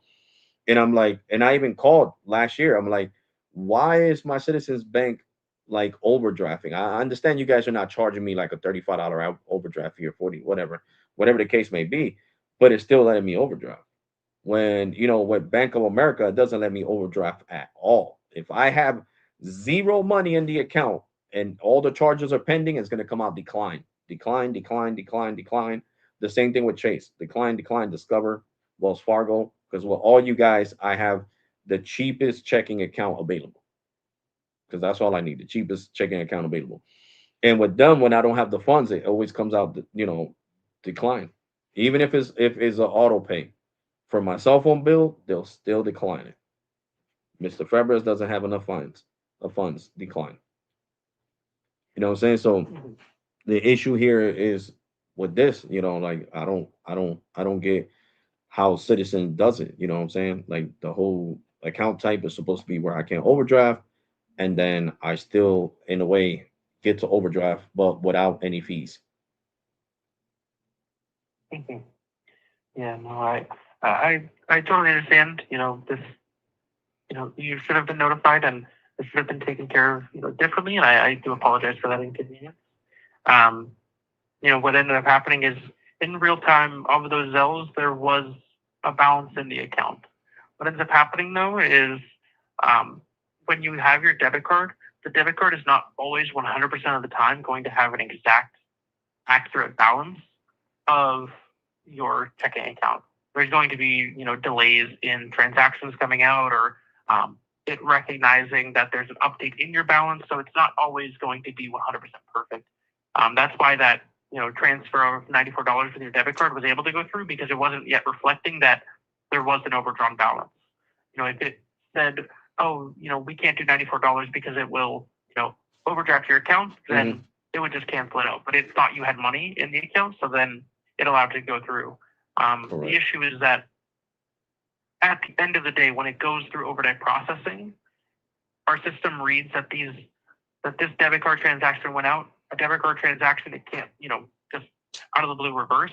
But with something using like your account number and routing number, 9 times out of 10 it can. Whether that's because most of the time you're not paying for, like food with your your account number and routing number. Hmm. But if you're using like a debit card, you can't just pay for Taco Bell and then try to get it reversed because you didn't have enough money after the fact. You already have the product because you already Hmm. have it. They can't take that away from you. So what'll happen is it tries to reverse what it can, and in this situation, it reversed the Zelle because it couldn't reverse the debit card purchase. So it reversed the two Zelles, and it meant to take the money from Discover, but Discover never, provided the money back. It never took the money away from your Discover account. So Well, again, it it couldn't, definitely should have because been. the same day that I transferred it over there, it wasn't even there for 5 minutes, because like I told you, I had to pay my Verizon Files bill, so that was gone. Right, So they had nothing to send back. You know what I'm saying? They right, what and they're gonna that's I send think back why if it it's a didn't. zero? Exactly. So that's what ended up happening is when the banks are eventually going through the processing in this account and understanding that, hey, not everything's lining up, we didn't get that money back from Discover. What's going on with that? And then it realizes, oh, okay, it's because of this, and we didn't get the money back. It's been so long, so we just have to, the funds still have to come out of somewhere. It has to even out. You can't just, take from one side and then not give it to another. No, I So completely it get what you're has to, saying, but process I'm that way. just So, frustrated because of course, yeah. this took months is one. I never got Definitely. notified about it, and it should have never happened in the first place. Because, like I said, it's never happened with no other bank that I have sell. If I have insufficient funds, it flags it right away. Insufficient funds, and you can't transfer, money. And it's like I told you when I was talking to Discover today, they were like, "Yeah, bro, you took the money out right away. You paid your Verizon bill. How are we supposed to send money back? And we wouldn't be able to send it back anyway because once you sell something, unless you call us and you tell us this was a mistake, you know what I'm saying? We're not gonna send the money back. You would literally have to call us and be like, "Yo, I sold myself by mistake. Can you guys send the money back Right. to whoever because I don't want to get overdraft?" And then we would say, okay, you Right. know what I'm saying, and we would send it back. We would sell it back to the bank it came from. But that would have to come from your mouth, Mr. Febres. You know what I'm saying? Because we could, we don't know Right. what's going on with Citizen. Why all of a sudden they send the money and then they're trying to ask for it back. We might think it's fraud. We might think it's somebody messing with your account over there at Citizens Bank. Mhm. There's a whole bunch of different possibilities. So that's basically it. The frustration of this. Me finding it out about it now. You know what I'm saying? Where I'm hardly Of working. course, yeah. Back then I was working and getting paid all the time. So it's like I told the previous rep. I guess I wish you guys would have done this sooner because I had money. You know what I'm saying? I would have went and deposited it and just paid it, but taking this long is kind of crazy. It's kind of crazy. Not flagging it earlier or catching it and not saying, okay, well, we're gonna skip May, we're gonna skip June, and then just at the end of July be like, okay, here you go. This is what you owe. At first I thought it was Mhm. fraud. I was like, what the hell, miscellaneous charge? What the hell does this mean? You know what I'm saying? Right. And that's why I called you right away. I called you guys right away. I'm like, hold Of on, course, yeah. where the hell did I use my card? That is, as it's telling me about $94 and $10 that I owe you guys. And I had money, like I said, I had like $31 I put in an account, and then I see it missing, and it says I still owe 71. I'm like, what is going on here? Yeah, So no. It definitely is a confusing thing to stare at, and especially multiple months later, because yeah, it definitely should have processed differently. And I agree with you there entirely, and you definitely should have had some notice, so I can really make sure that's submitted in here. Um, because again, I'm very sorry about that. I wish that was handled differently for sure. yeah, I figured it would, like I said, it should have never been sent then. If the funds weren't all there, which I swore they were there, but like you said, the card doesn't process things right, so I'm not gonna lie to you. Like that's why I had Chime, but I left Chime and I decided to put my direct deposit from work on Wells Fargo because my Wells Fargo card tells me my exact information. As soon as the money goes out, this is pending. This was finalized, and I never had this type of problem. Of course, yeah. I do apologize, but I'm very sorry that this did happen. But is there anything else I can try to answer or clear up for you while I have you on the phone today? I guess I'm just dumbfounded on how this happened. Like that's what I'm clearly not understanding. Like how this happened. Like I had the money in there. Like it's crazy. Like I said, I had the The $94 my funds were mom. in there at the time, but since the way that the account type works with your specific account, it will not allow the account to be overdrawn to then be assessed overdraft fees. So it will reverse it in any way that it can to prevent an account from overdrafting. So it reversed the Zell's No, no, and I completely no, and I understand that part. I'm just saying, though I know I had money there. You know what I'm saying? Like I'm not going crazy. I know I moved money from you know, from my savings account to the checking account. So that's where I'm like really, really confused. You know what I'm saying? Because to be honest, I don't know. I might be ending up finding a CFPB complaint because this is not fair to me. You know what I'm saying? I shouldn't have to pay for other people's mistakes. You guys are the bunt. You guys are the bank. You guys are supposed to be in track of what's leaving, what's staying, what's going. Um, you know, and that's technically, and then waiting 3 months under the CFPB, that's outrageous. And it even gave me the number on Google. Call the CFPB right now and file a complaint against Citizens Bank and explain to them the whole situation because this is And crazy. This is really crazy. Like I said, this is a mistake in your end, not in my end.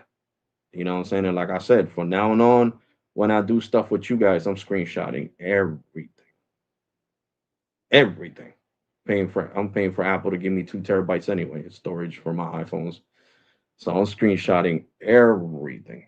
And before I wasn't recording, I'm recording every time in 4K that I go deposit money, and I'm keeping them stored in my phone. So that way, if anything ever happens, here goes the proof. Well, Mr. Febres does have multiple recordings of all the amounts, all the receipts.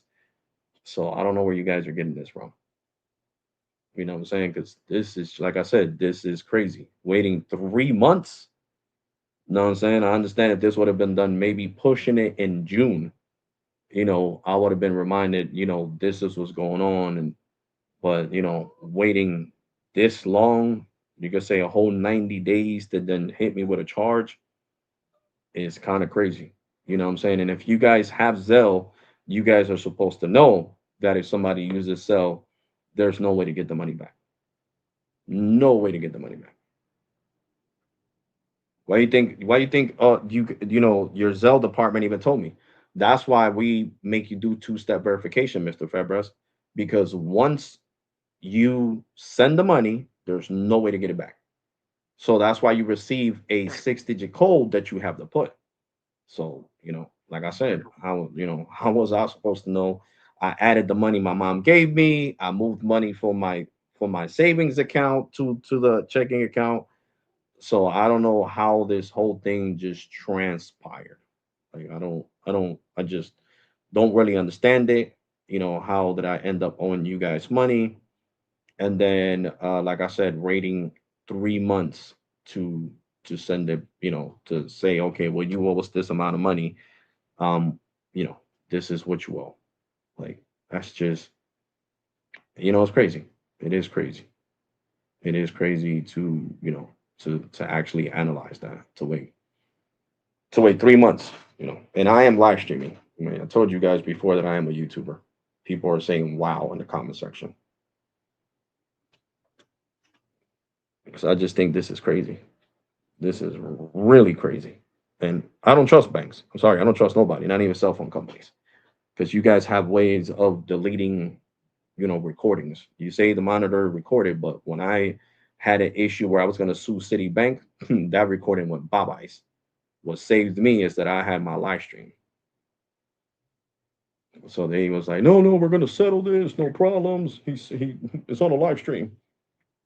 Because soon as my lawyer called them, there, no, the recording went bye-byes. That whole recording, no, there's nowhere to find it.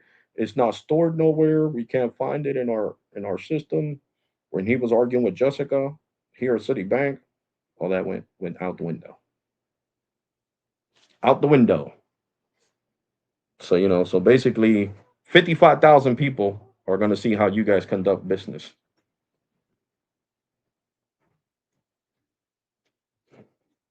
Yeah. I'm very sorry this interaction, happened at all in the way that it did, and I do apologize. I am filing a complaint on your behalf. Notating the conversation that we've had, and again, I'm very sorry about that. Because the department that In a way you that your Zell department keeps sending notifications to, they keep saying no. And she even felt bad. She was like, "Look, Mr. Febres, they didn't know that this happened, and all they keep saying is no. This is a valid charge. This and that." And she was even saying that it wasn't fair for me to pay it because I wasn't supposed to be able to send the money in the first place. So that's why I told your representative get me over to the Zelle support because you guys don't know nothing about Zelle support. Exactly what I'm talking about. Like you can't talk for another company, bro. When I work, I can't talk for my supervisor. I can't talk for my manager. I can't talk for the owner of the apartment complex. I could only do my job. Okay. And if somebody says, well, I need to talk to somebody higher than you or the department that deals with my lease, then that's what I'm going to let the person talk to. I'm not going to talk for somebody else. You know what I'm saying? I'm going to do my job. Yeah. Hold on. Yo, Joseph, she wants to talk to you, bro. You could come down here. You want me to put her on the phone? No, Alex, put her on the phone. There you go, man. That's it. I'm there to do my job as security, not talk for other people. I understand. So, like I said, you can't even see the notations from that department because that's a higher department. So, I want you to send me over to the sales support so they can tell me what did that other department say because they're the ones who can see the notations.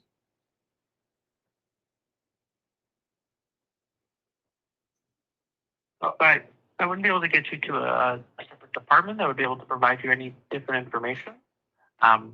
The reason for the Zells failing at the time, it says that Yeah, but you're not from the sales was department, for sir, and I've been funds. respectful this whole time. I could have been crashing out on you. You know what I'm saying? I could have. Seriously. I could have because my job is more stressful than yours. Like I said, I'm a security officer at an apartment complex. When people forget their ID, I can't let them in. Mother effer, go F yourself. And I could be taking out all that frustration on you right now. Because today I had a hard day at work. Really hard. And I just started working yesterday again because I was on vacation. So, like I said, you get paid to do a job just like I get paid to do one. And it really makes me mad when people don't want to do their job. It gets under my skin, to be honest.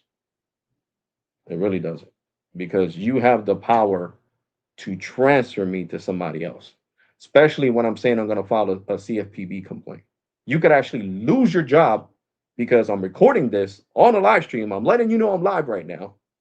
And if you don't believe me, I can let one of my friends on so they could talk. Yo, super, if you're still on the live stream, bro, hop on because they think I'm lying about being live right now on YouTube.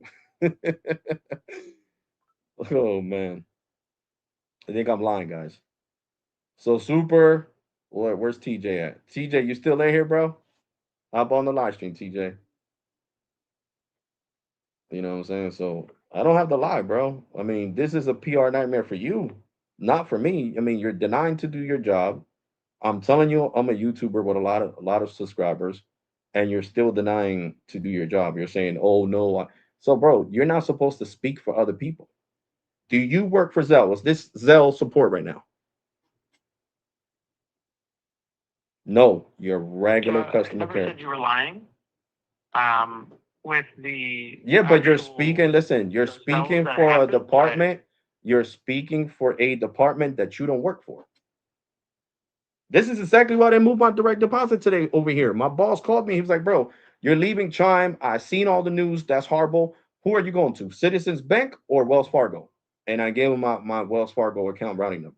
And this is why you think I got to argue with Wells Fargo, bro? The rep sends me, Mr. Febres, hold on. I'll do a soft transfer. Yeah, Mr. Febres wants to talk to you guys about this dispute. All right, no problem. Patch him through. Boom, Mr. Febres, I got Justin on the phone. Thank you for your services today. Have a beautiful day, and thank you for being the best part of Wells Fargo. You too, man. Thank you. Boom. Yeah, Justin, this is what happened. That's it. That's it. So all these years, I have never had to put Wells Fargo on the live stream. I have never had to put Chase on the live stream. I have never had to put any of my other banks. Bank of America has never been on one of my live streams because they like doing their job. But it seems like you guys as Citizen, you don't like doing your job. You like talking for other people, and that's not what you get paid for. And I guess you don't know who the CPB is, so I can have Gemini explain to you who the CPB is. You know what I'm saying? Let's talk to Gemini real fast. Where's Gemini right here? Gemini, who is the CPB? Or the CFPB is what I meant to say. Scratch that, Gemini. Depending on the context, CPB usually refers to one of. Who is the CFPB?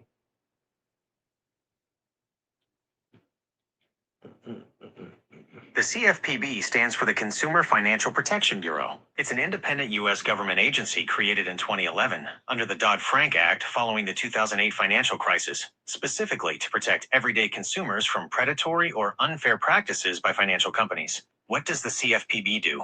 Think of them as a financial watchdog for the public. Their main job revolves around a few key areas: enforcing consumer laws. They enforce federal laws that prevent financial institutions from engaging in unfair, deceptive, or abusive practices. There you go. And what you guys are doing is deceptive. There you go. So they could get you fired, bro. They can make you lose your job. And I know you're making good money as Citizens Bank. To file that complaint. So that's never a problem. You can always file any complaint that you think necessary. I'm just letting you know what did happen, and okay, but do you work for Zelle? Listen, are you part of Zelle customer care? We don't have a Zelle department. Yes, you do, because when I talk to the machine, when I talk to the IVR, it says, "Do you need Zelle support?" And it sends me over to Zelle customer care, not regular customer care. They say, "Thank you for calling Zelle customer care. How can I help you with your cell needs today?" They don't say, "Oh yeah, this is Citizens Bank." They say, "This is Zelle customer care for Citizens Bank. How can I help you today?" So you're not from that department. That's what I'm saying. Like, I don't understand why I mean, I can see you're one of the supervisors that loves getting cursed out. But me cursing you out right now is not going to benefit me in no type, shape, or form. That's the only reason I'm not doing it. Because my subscribers would have been laughing right now for crashing out on you, for not wanting to do your job. And I told them I was not going to crash out on people no more. But you guys know it's true. You guys know I told you guys I was not going to crash out on nobody no more. Bro, you waiting. They can just look up the stream. I know. He thinks I'm lying. He really thinks I'm lying. I mean, you can Google me, bro. Alex RAwTAlk. Not that hard. You can put me on Google. I know you can't Google yourself because you're not going to find anything, but you could Google me and you'll find me right quick. Find my Twitter, my Reddit, my Instagram, my YouTube. You can find all my. You go Google. I'll be there. Matter of fact, I could, Gemini can tell you who the hell I am, because even Gemini knows who I am. Gemini, who is Alex RAwTAlk? I love this. I love that a freaking $1 billion machine knows who the hell I am. There doesn't appear to be any widely known public figure, creator, athlete, or organization named Alex RAwTAlk. It's very possible. Alex. There we go. It said RAwTAlk. Oh shit. It said RAwTAlk. Who is this content creator?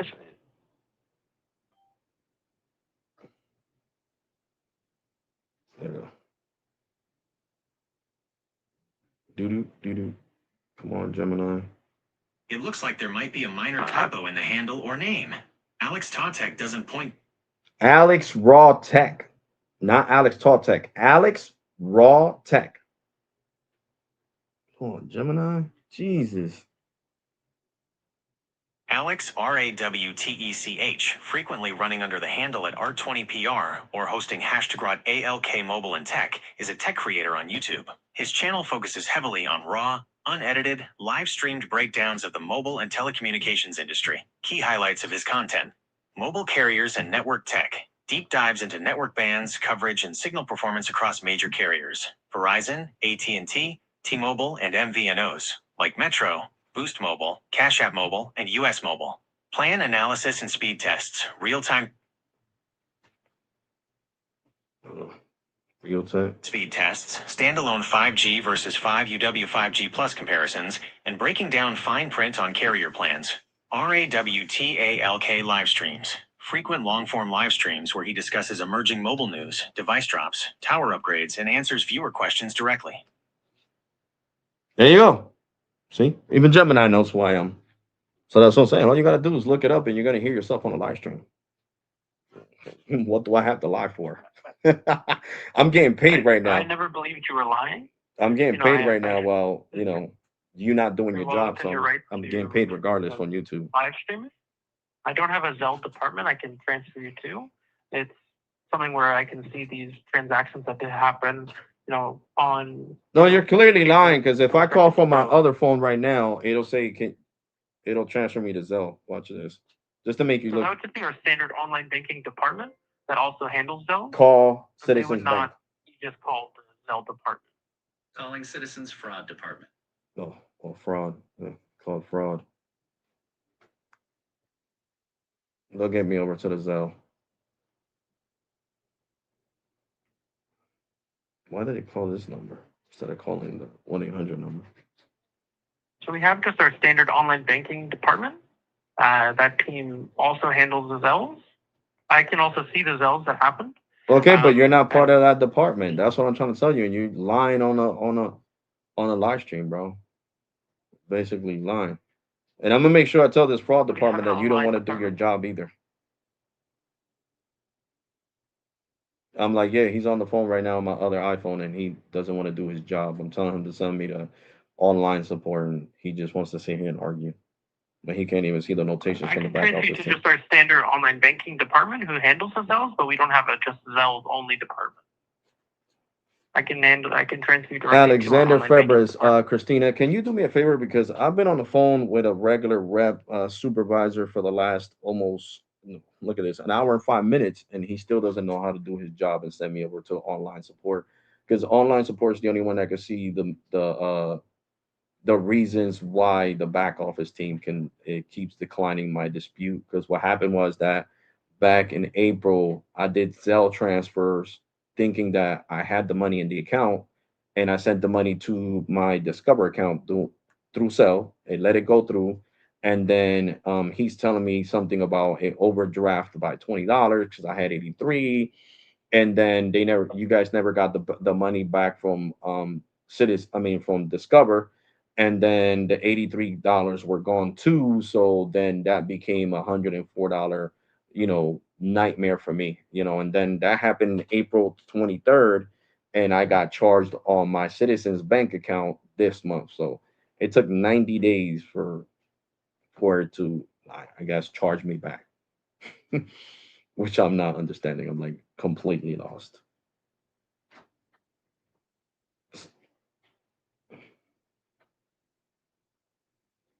Yes, the online department. They're the ones who deal with Zelle. They're the ones who put in the complaint for me so they can waive that fee.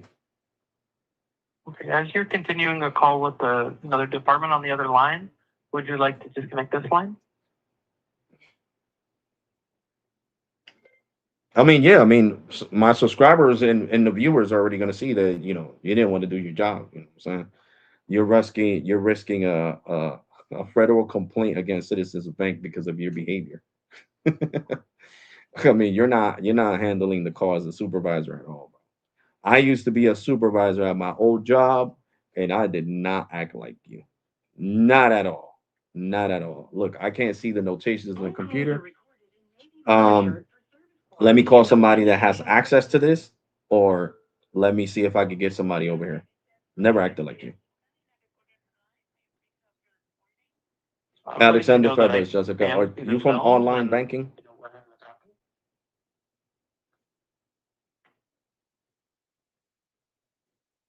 Yes. I'm having an issue. You guys filed a complaint because the thing is that back in April, I did a Zelle transfer, and you guys said that I had insufficient funds. So now you guys are charging me for the funds that were insufficient, and that happened in April, and you guys charged me for it in July. So I was like really confused. So I've been on the phone with a regular rep that has been denying to transfer me to you guys for the last, I don't know, 20 to half an hour. He just been denying to do his job. Yes. I'm sorry. I do apologize for that inconvenience, but I would be more than happy to review.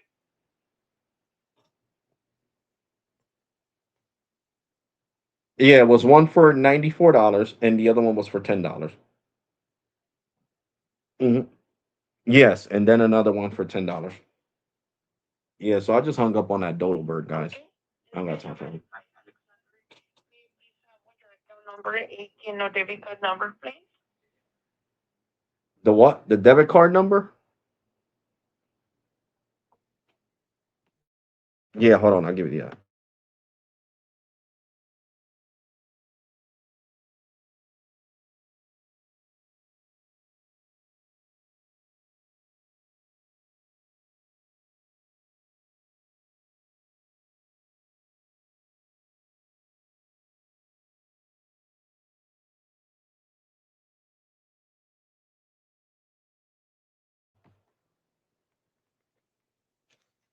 No, no, 59. Mm-hmm. Febres, Febres.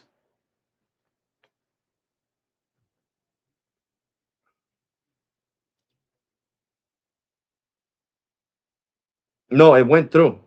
No, no, I don't want to get you confused.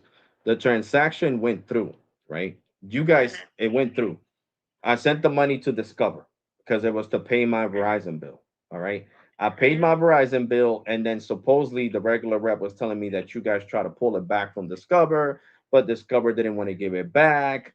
So now I'm being charged for it. So, one of your supervisors looked into the account and put a complaint so the charges could be taken off my account because this is not fair to me. If I have insufficient funds in the account, the Zelle transfer is not supposed to go through anyway. So this wasn't my fault that it went through. This was Citizens Bank because if I had insufficient funds, why they did let me say send $104? Supposedly I had insufficient funds because I had moved funds from my savings account over to my checking account. So supposedly, according to the rep, he said I had insufficient funds, which I don't believe him. I told him from now on, I'm gonna start screenshotting everything I do with my debit card and and online, so that way when these situations happen, I could just go to the branch and show them everything. Okay, was this a debit card transaction or online Zelle, banking transaction? it's Zelle, so you can say online transaction. Okay, Zelle. online transfer. Okay, and let me check it out, Alexander. Just allow me 2 or 3 minutes to hold, please. Okay, no problem. Thank you. You're welcome. See, guys, now she's nice. That guy was just a dodo bird. Not even gonna curse. And I kept my cool. I'm proud of myself. He was baiting me to curse him out. So that way he could be like, oh, look at how he acts, and he's supposed to be a security officer, and blah blah blah blah blah. But you see, guys, I'm serious. This is why I didn't give my boss my checking and routing number from Citizens Bank. Why? Look at how the hell they act. You think this would have been Wells Fargo, Bank of America, Chase? They were like, yeah, you're right. We're gonna take this charge off.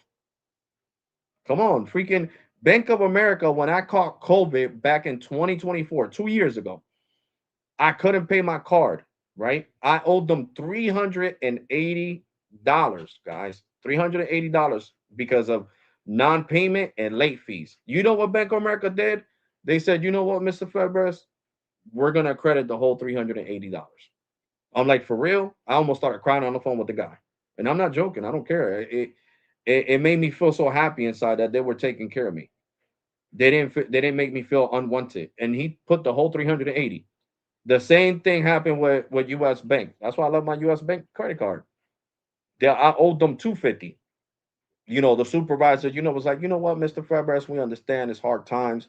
You caught COVID, you can't work, so how are you gonna pay us? We're gonna credit this 250.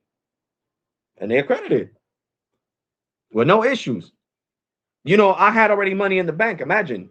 They say I owe 104 and now $71.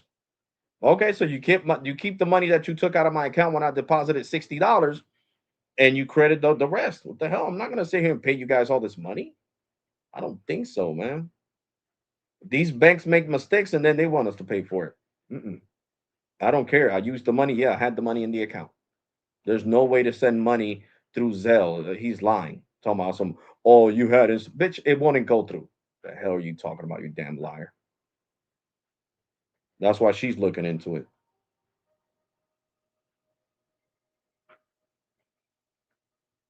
And then he's talking about some the money that I sent to my, yeah, I deposited that money, you idiot.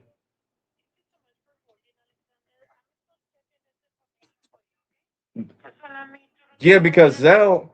Zell said that when I spoke to them, because I got Zell's customer care number when I spoke directly to Zell, they said there's no way to send money if there's insufficient funds. So that rep that supervisor that I was talking to was lying. They said this themselves, their customer care number, because you know how some people sign up through Zelle itself, through the Zelle app. I called them directly, and they said, yeah, there's no way to send money to another bank account if you have insufficient funds. So But in this case, did you change the type of account? Because we have a regular account, which is called the one deposit checking account. mhm. If you have that type of account, this type of account can be overdrawn. No, this is the one that I Just in got. case it is. No, What this is type of account do you have? this Or is the you used to citizens. have? No, I always had the same account. The citizens everyday checking or whatever this thing is Okay. called. Because based on our notes, it says that the client was the claim was declined, right? But I'm still checking the information about their case. Okay, just allow me 2 to 3 more minutes and hold, please. Okay. Thank you.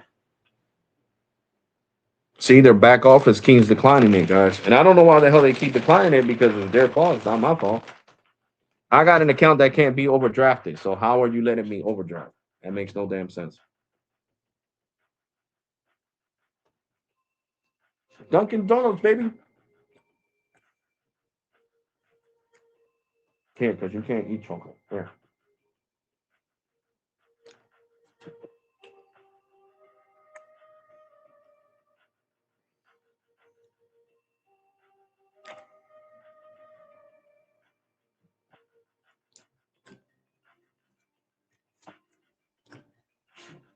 Shadow, I gotta give something to Grissom.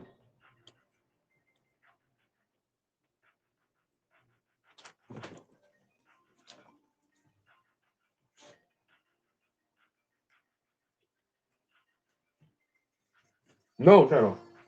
Grissom.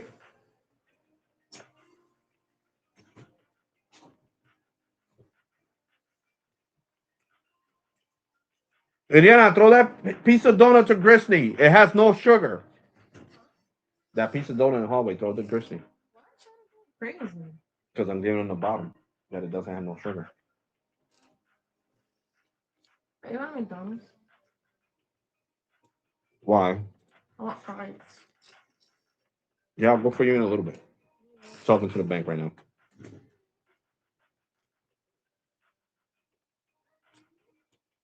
Bro, you would eat anyway. This is a little bit of chocolate. This ain't gonna do shit to you, but still.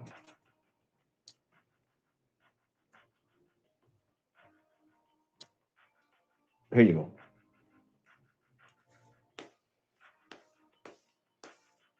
Sharing donut, the bottom of the donut with shadow. Shalalo. Shalalo, my homie. No, you don't gotta hide Grizzlies downstairs, bro.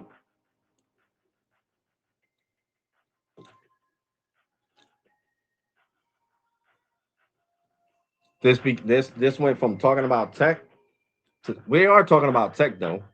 Cause Zelle is tech. You know, you send money seamlessly from one bank to another. It is a piece of tech. Zelle, baby, Zelle.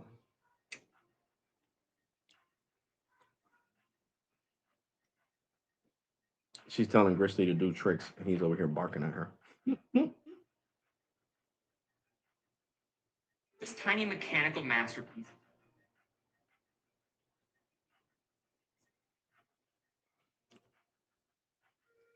I love automatic watches. They just look out of this world.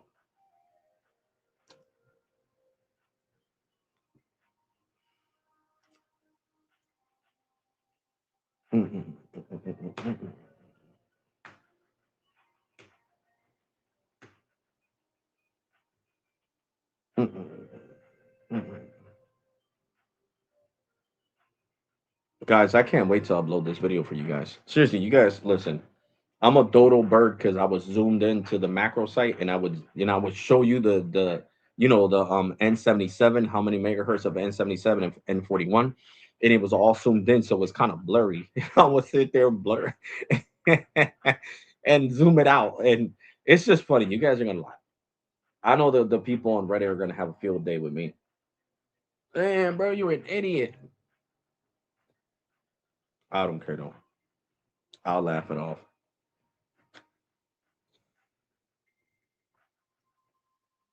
Yeah, baby. G unit.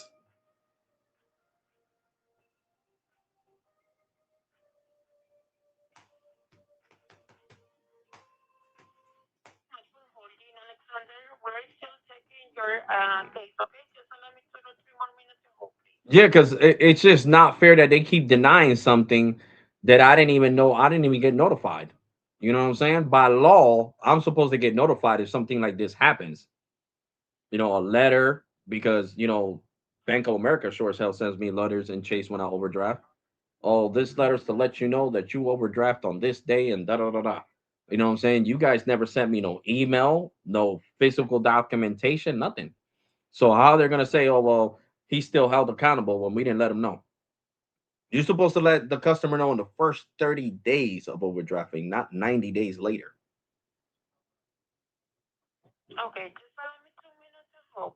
No problem. No problem. You're welcome. So I appreciate you guys still watching, guys. I'm not crashing out on nobody. Like I said, crashing out doesn't help you guys. It might seem funny when I go off and I start cursing, but it doesn't help you. The company will use that shit against you. Now, T-Mobile didn't use it against me because they knew I had every right to be mad. Every right to be mad. Seriously, I had every right. Overpaying for freaking Apple Watch insurance for the last 3 years. Like I'm so mad I don't even use the Apple Watch is downstairs dead. I gotta put it on the charger. I don't even use it. I'm serious. Even though I can still use it through Bluetooth, and it'll receive calls through Bluetooth connected to my iPhone 17 Pro. Or I could even use it on what's it called, on Visible. Activated on Visible. Visible Plus Pro plan comes with the free watch line, but I just don't want it. The cycle has ended for my Watch Ultra, so now I just rock regular watches. See, this is another one that looks nice because these don't need nothing, no maintenance, no uh plan. They just look cool. They look nice.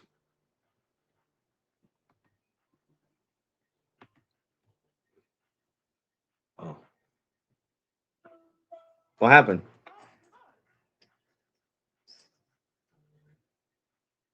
Oh, a cat. Mm-hmm. Mm-hmm. I see it. Well, don't, bro. He's not here. Oh, See it. He's not tall enough to see it. because he'll try to chase him. All right. He can't. There's a fence. No, no. Very bad. But I'll have to forget about the bank, forget about the live stream, and go run after Grizzly. Bien, aquí haciendo un vivo en YouTube. YouTube live stream, baby.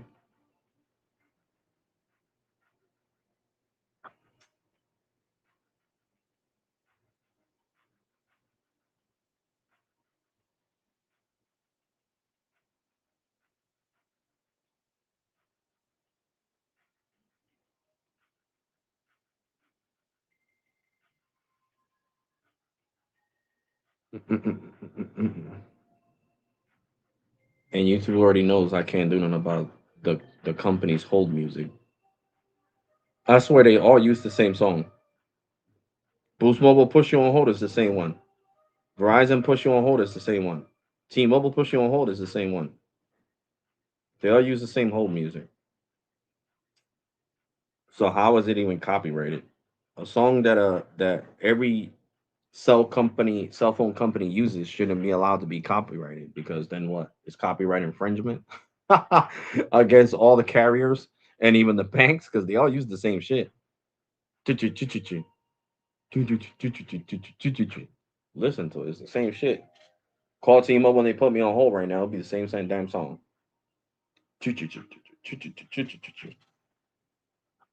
Yeah, guys. Oh shit! I hope I didn't lose my badge. My badge is right here. Oh nope, that's my ID for work. Where the hell's my badge? Oh, right here.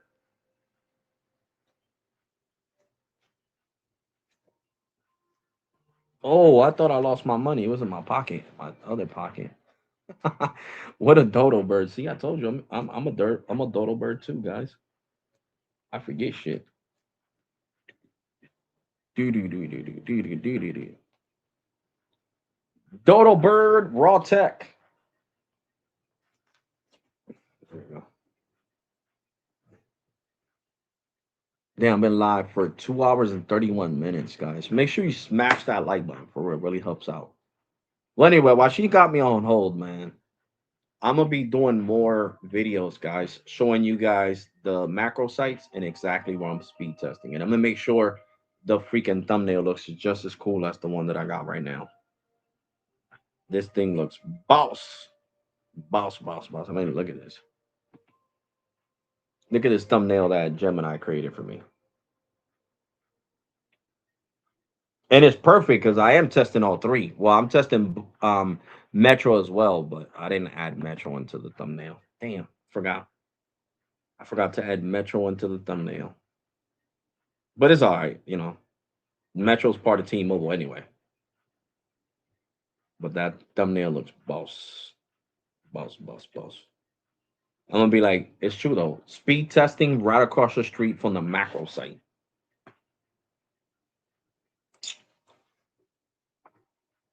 And I can't say new macro site because that shit's been there for years. It just didn't give me the speeds I'm getting right now. Oh, it felt good to sit down, guys, after walking for a whole hour to make this video for you guys. Shit. I can't wait to upload it. I'm like a little kid with candy. You know what I'm saying? Like, I'm like, damn, man, I can't wait to upload this video. I can't wait, guys. I can't wait. I'm about to upload it right now. For real. I'm getting impatient. I want you guys to see it. For real. I want to talk about it.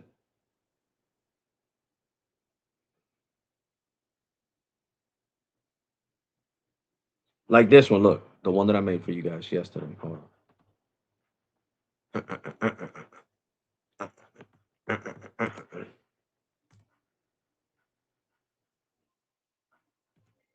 Oh, okay, what do? I'm misspelling YouTube. Oh my god. What is wrong with me?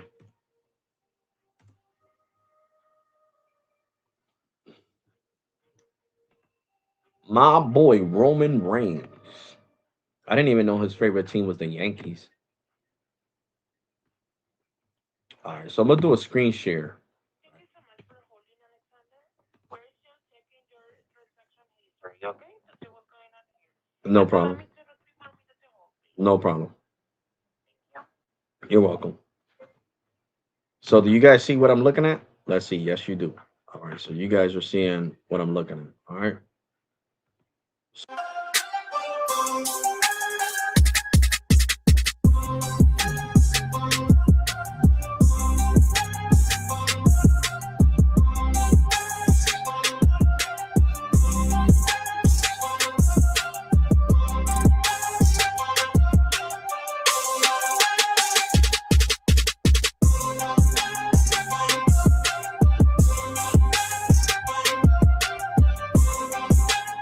Your boy Alex RAwTAlk coming at you guys with another one. We got the macro site. I should have speed tested here. All right. Trenton, I was mad at myself for not speed testing here. All right. This is the macro. This is in South Trenton. Tower. We got all the panels. We got panels up there, on the other side, on that other side. All right. So this is the macro site, as you guys can see. And we got millimeter wave down the street. We got 2 poles of millimeter wave. All right. So I'm gonna take you this way. So this is why I get mad at Verizon for the simplicity plan. I'll try to keep it as steady as I can, guys. We're gonna find out how many megahertz of N41 that thing has. I mean, sorry, N77 and N41. And I should have did that. My AirPods keeps all the noise away. My brain. I wasn't using my brain right. So when the hospital gets torn down, this is the only macro site that'll send AT&T service. And well, anyway, you guys could read it because I want to do a voiceover and I don't want to talk over myself. You guys could read what I'm saying in the bottom. So that macro site is the one that sends. It's gonna send the Verizon and AT&T to my house, and it's pretty far from my house. I live in East Trenton. This is South Trenton. So this is what's gonna cause the issue with all the all well, not really T-Mobile. I mean, my T-Mobile local site is gonna get congested too. The one that you guys seen on the picture. Um, this is a N77 small cell with no power, as you guys can see. Look at it right there. This is Ericsson N77 Plus for AT&T, and of course AT&T doesn't put their branding on it until it has power, because that's what they did to the one that I'm going to that I show you guys all the time. They didn't put the AT&T until logo or anything, or AT&T mobility, until they added the power. So as you guys can see right there, it doesn't have the meter, the electricity meter. So it has no power. But that would have been awesome if it did. I would have speed tested AT&T right there. Because I'm recording on the iPhone 17 Pro. I love the 17 Pro. I can't wait to get the 18 Pro. The 18 Pro even has a better camera. You know what I'm saying? And look at millimeter wave right over there. Look at the Samsung greatness. And I couldn't speed test it for you guys because guess what? 3 megs per second. I should have just done it anyway. Because there's no reason in hell why in 2026 Verizon should have a plan that slows you down to 4 megs. That's just makes no damn sense. Just because it's cheaper than the other plans, I don't want to hear it. The simplicity plan is a dummied down version of the unlimited plus plan. That's exactly what it is. Exactly what it is. See, look at that millimeter wave pole. And then down the street from that millimeter wave pole, there's the other millimeter wave pole, which you guys are about to see on the video. I'm gonna start doing this with you guys on the live streams, doing like a voiceover and showing you guys the video and what I found and all that. I'm gonna do that tomorrow with the other video after I Thank you post so it. much for holding, Alexander. Yes, I'm here. Right now, we were checking your transaction history since that the transaction were never posted on your account. Um, and we gave you a temporary credit for $94.10. Hmm. So the debits that you can see that were posted on July 16, 2026 Hmm. is because the claim was declined, and we took the temporary credit back to our system. No, I know, The, but the, this the transaction these never were posted. not debit transactions. These were Zelle transactions. Exactly. In this case, yes, I do apologize. Those were zone drivers. Yes, based on the previous note, it says that for second review, the agent says that you can visit one of our branches and they would be more than happy to review the transaction history with you. And what are they So gonna the be able to payment never. what are they gonna be able to do for me? Nothing, right? So why waste my In this time? case, they no, in this case, Alexander, they would be more than happy to review the transaction details for you or the transaction history, and you will see that the payment never went through. What you mean the payment would never went through? The payment to what? The transaction were never posted to your account. What you mean? What transaction? The That's ten the other and million ninety we four paid. dollars transaction. No, yeah, it went to Discover Bank. You mean Discover never gave it back to you guys? Yeah, that makes sense. They didn't give it back to you guys, but the money ended up at Discover Bank. Oh, okay. So Yes, that's where I'm I agree. confused because why, if this happened in April, why wait all the way to July to, you know, to charge me this and not give me a heads up and be like, yo, this happened, Mr. Febres. Overdraft happened because you had insufficient funds and you Zelled money to your Discover account because you guys could see where I Zelled the money to. It was to my Discover account. So I was never told this. Like I said, you guys waited all the way till July. That's the only reason why the last two reps filed this complaint because hello, all the way, this happened on April 24th, and I'm hearing about it on when was it that you guys charged it? July 15th, July 16th, I think it was. So you could say almost 90 days later was when you guys hit me with a notification, asked, telling me, yeah, we made a mistake and now you have to pay for it. Because technically, legally, you guys were not supposed to let any funds go through Zelle if there was insufficient funds. Because, like I told you, Zelle even said that themselves. Zelle said that themselves. That if the funds were insufficient, then there was no way that it could be sent through Zelle. Okay. So Right if now, no, but I listen, this is the problem. This account is not supposed to be overdraft, and you guys keep letting this account overdraft. So I just don't understand what's going on. What's the whole point of me having this everyday checking account if it keeps letting overdraft when it's not supposed to let it overdraft? If it doesn't have any money, it's supposed to say access denied, insufficient funds. Basically, insufficient funds is what it's supposed to say. And it doesn't do that.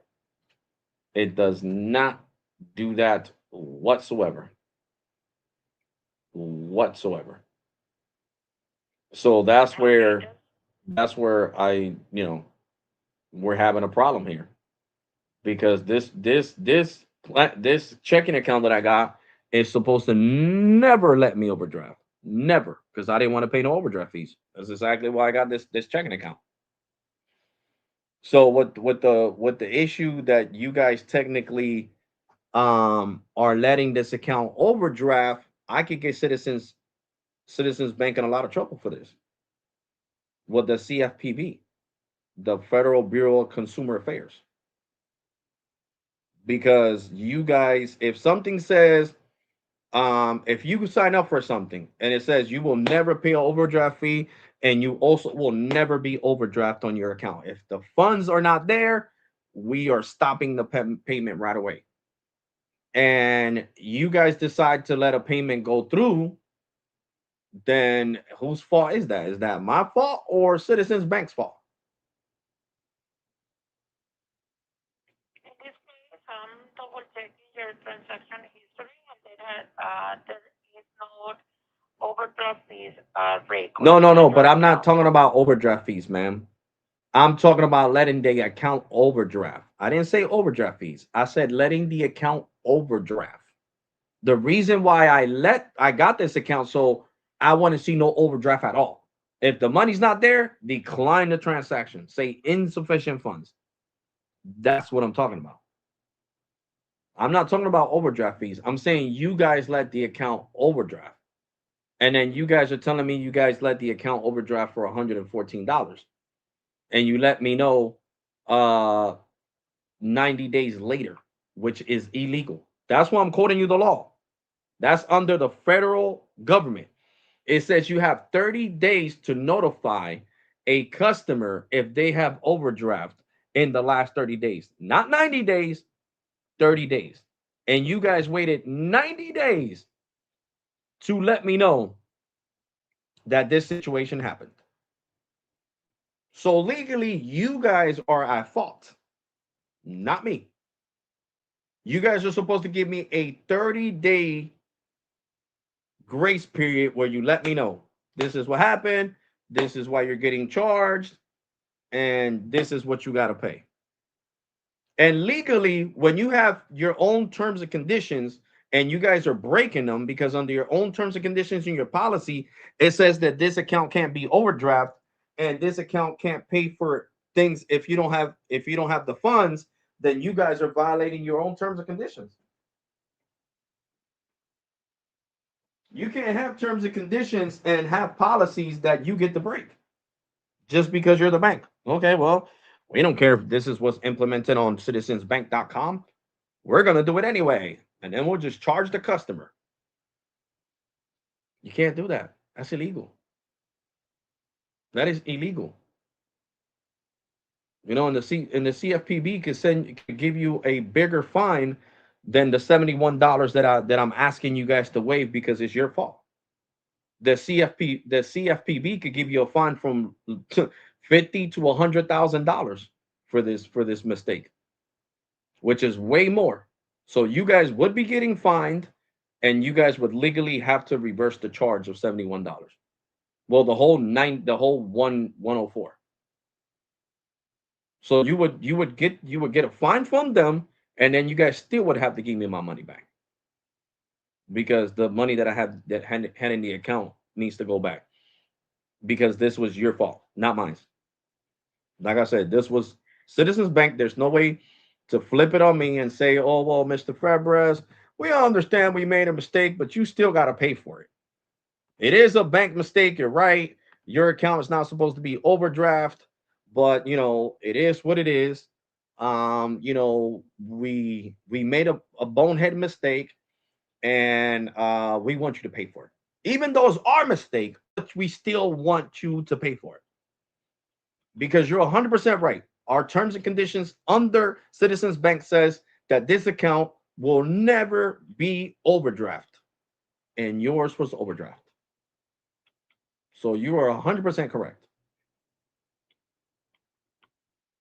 So that's what I'm saying. I'm not playing. I got the CFPB's phone number. So I'm not playing. I don't know why your back office team doesn't want to take this $71, but if you guys want a hefty fine and plus have to give me my money back, then that's the route we got to take. I'll be calling the CFPB tomorrow. Oh, okay. I completely understand. And right now, I'm double checking your transaction history. Yes, I do see that you tried to pay then on April 23rd, 2026, $94, but then the bank declined the transaction due to insufficient funds on the account, and we got the ACH debit reversal on April 24, 2026, and then you disputed. When you dispute the transaction, you receive $94 back to your account as I a disputed provisional what credit. transaction? The $94. So we have the claim number, but the claim that was declined. That's why we took the money out of your account.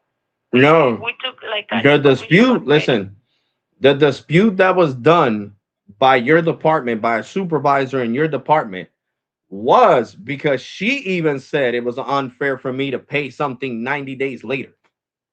So let's get it right.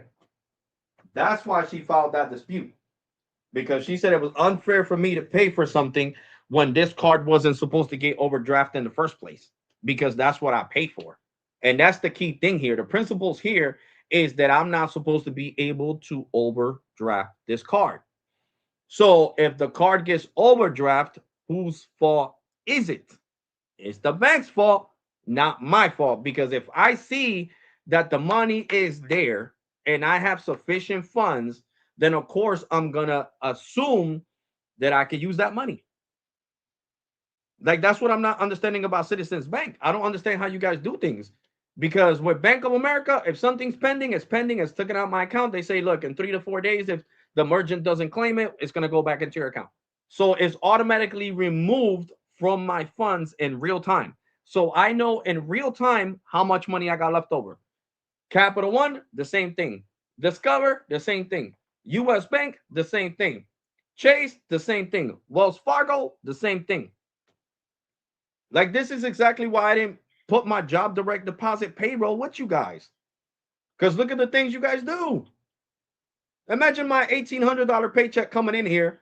I start using the card and you guys start lying. No, you did not get $1,800 from your paycheck from work. You used it here. You did this. You did that. You had insufficient funds. No, I don't got time for that. I do not have time for that. Because then this would turn into a lawsuit, not just me calling you guys. This would have turned into a lawsuit. So that's why all these mistakes you guys keep making, this is exactly why I don't put my direct deposit from YouTube with you guys, my YouTube payroll, or my job payroll from security. Because look at the things you guys do. You guys made a bonehead mistake, let the card overdraft, supposedly, because you guys said that I had insufficient funds when I had moved money from my savings account over to the checking account. So what transactions do I need to see at a bank? I see them on my phone. I have a $1,585 phone in my hands. What can I see on a phone that almost is half, what, $385 away from $2,000? What can I see on my iPhone 17 Pro, 1 terabyte? Because I would love to know. I can see everything. I can see every transaction from Wells Fargo, from Chase, from Capital One, from Discover, from US Bank, and all the bank accounts that I got. I can see every transaction in real time. So me wasting my time, right, and going to the bank and having to wake up early because I got to be at work at 12.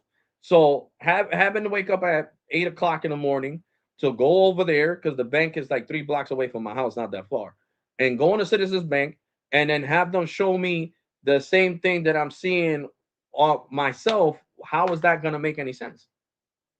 I don't see the transactions. The keyword is here. You guys supposedly said that I overdraft when this is not supposed to be. I'm not supposed to be able to overdraft on this account. So whose fault is this? Citizens Bank, not Mr. Febra. So there's not no amount of transactions that's gonna change what you guys did. It's not, because that's why I pay a $5 surcharge for it. So I don't have to. So this account can be overdraft, correct? The type of account that you have right now cannot be overdrawn. Okay, so Only you savings. guys are charging me an overdraft fee because the $94 and plus the $10, because I had $31 just last week, and then I noticed I'm like, how the hell do I still owe them $71? What the hell's going on here? I thought it was fraud, and that's when I Overdrawn seen fee. that's when I seen the charges that say miscellaneous charges, and that's when I seen that. So that's when I decided to call you guys, and then that's when I found out they were Zelle transferred that were sent back. Well, not sent back because I used the money over there at Discover as soon as it was sent to Discover. And then it said, well, these are charges. That is still a overdraft. When you're charging people money, saying you owe it is an overdraft fee. It doesn't have to be a $35 fee, ma'am. I got overdraft protection with freaking Cash App, and they let me overdraft up to $200. And do I sit here and tell Cash App, oh no, well, no, because I opted into overdraft. So that's different. I gotta pay them. If I use my card and I use up to $200 and I have zero balance in my Cash App, then I owe Cash App that $200. Why? Because I opted into overdraft protection. Now, if I would have opted out of overdraft protection, then I wouldn't have that $200 available, right, Mister? Right? No, Mister Febres, you wouldn't. So when I would use this card, it would come out decline. Yes, you're right, Mister Febres, because that's exactly what Cash App customer care told me. Donald Trump made Cash App a bank. Now it is a bank. Yes, it's backed by the insurance, and it is legally a bank. Cash Cash App now is legally a bank. Donald Trump did that this year. So I guess you guys are living under a rock. So yes. So let's say if I want to opt out, that's what I love about Cash App. I could turn that off. And the representative that I was talking to on the phone from Cash App, she was like, "Yeah, yeah, Mr. Febres, if you turn it off, you will never be able to overdraft. So you don't got to worry about it. We're not Citizens Bank. We're not going to charge you for a miscellaneous charge that that was never supposed to come out of your account in the first place if you had insufficient funds. But if you have this feature on, yes, you will owe us the money that you took out, and it's not considered. It's still considered an overdraft fee because yeah, you got to pay us back. So don't let Citizens Bank lie to you. If they're charging you the supposedly 104, it's still an overdraft fee. That is a lie. She was like, if you don't believe me, when you talk to Wells Fargo to do your payroll, and I did when I talked to Wells Fargo earlier today when I got off of work at 5:30. I called them and I was like, I have a question, bro. Would you guys let me Zelle money to another bank if I have insufficient funds? No, because your account type. You got the everyday checking with Wells Fargo. We don't let you overdraft. Okay. So if I had money here, let's say if I try to send $100 and I only have $90, it wouldn't let you. It wouldn't let you because we're not allowed to overdraft. Why? Why these questions, Mr. Febres? Oh, because Citizens Bank is charging me an overdraft fee. Oh, well, yeah, that is overdraft fee. If they're charging you supposedly money that you owe them because of a transaction you made to sell, it is an overdraft fee. It doesn't have to say $35 overdraft fee. The fact that you have to pay this back, it's a overdraft fee. Because if not, then you wouldn't have to pay it back, would you, Mr. Febres? No. But thank you for answering my question. This is exactly why I chose my payroll with Wells Fargo and not Citizens. Well, thank you for making a great choice, Mr. Febres. We appreciate you. And no, you would never have that problem with us. We will never, ever let you send money that you don't have in your account or spend money that you don't have in your account. So, yeah, you're not going to have the citizen nightmare. You're not going to have us hitting you up 90 days later talking about some, oh, yeah, well, you owe us this amount because of this transaction and these transactions were pending. And no BS here, Mr. Febres. You made the perfect choice. Thank you for allowing us to control and have access to your money. So that's what I'm talking about. I'm not paying for a mistake that you guys made. No. You guys made the mistake. This account is not supposed to be overdraft, and you guys let it get overdraft. This is an overdraft charge. Like I said, if I opt in with Discover, I could call them right now and they could tell you. If I opt into the overdraft feature, which Discover lets me use up to $150, and I overdraft, let's say I got zero balance and I use the card, then I gotta pay that 150 back. That is a overdraft charge. That's why it's called a overdraft feature. Okay. So what you guys are charging me is an overdraft charge because it wasn't supposed to be taken out in the first place. And you guys illegally let it go. Like that's why it's so mind blowing to me. That's really mind blowing to me. And the fact that I moved money from my savings account to cover that charge is just mind blowing to me either. I guess the hundred and something dollars that I took out, I think it was like 140, that I took out my Citizens saving account and put it on my checking account just disappeared into thin water. It just disappeared into thin ice. I don't know, guys. Guys, this is exactly why I need you guys to start screenshotting everything. All your transactions you do, screenshot them. It's really important. Look at the nonsense I'm dealing with right now with Citizens Bank, guys. This why is exactly why, guys. You need to screenshot everything. So that way, you have proof. I got the papers that I deposited money. I got screenshots of my savings account. I got screenshots of when I moved the money over that I transferred it Hello, through Zelle. Alexander. Hello, Alexander. Just give me 2 minutes to hold, please. So I don't. Hello? Yes, I'm here. Thank you. So guys, I don't mind sending my proof to the CFPB. I don't I don't mind sending that information to them, emailing them with that information. So that's what we need to do, guys. We need to start screenshotting everything in your bank account. You make a transaction, you make a Zelle transfer, even though what Bank of America and them, you won't have this type of issue. But if you're a Citizens Bank customer like myself, start screenshotting everything. I got my boy to switch over to Citizens Bank from M&T Bank, and I'm gonna tell him tomorrow. I'm like, look at what happened, bro. Screenshot everything. You got your payroll on here, and he got the same account that I got, the everyday checking from Citizens Bank. When I see him tomorrow at work, I'm like, bro, screenshot every little thing you do. Why, bro? Because look at what they're doing to me. Oh shoot, you're right. This is crazy, bro. I'm like, yup, screenshot everything you do.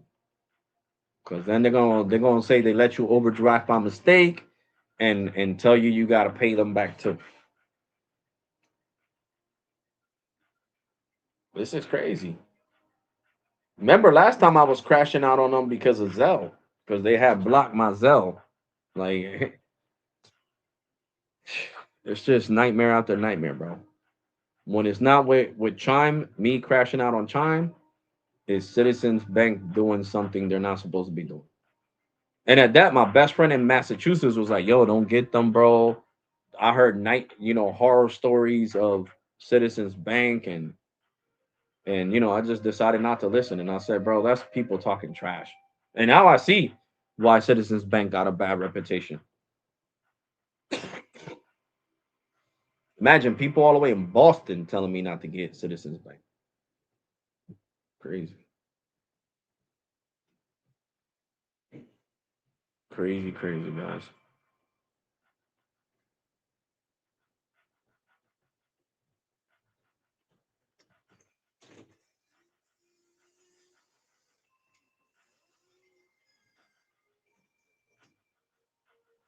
Wildin', bro, wildin'.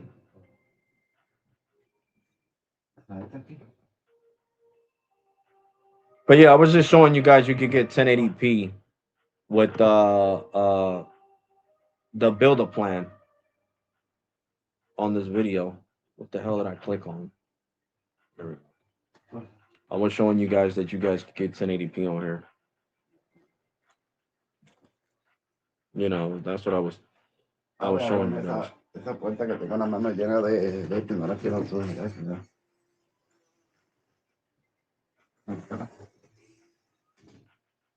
I don't want Grizzly fighting for food. Mr. Grizz. Grizzly Grizz, baby.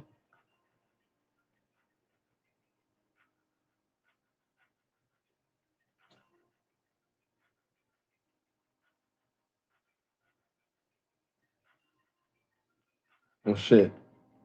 The new Google Pixel 10a on us with the My Biz plan. The My Biz plan is basically the simplicity plan for business. The My Biz plan. That's funny as hell. We're gonna get throttled down to oblivion. Throttled down to oblivion, guys.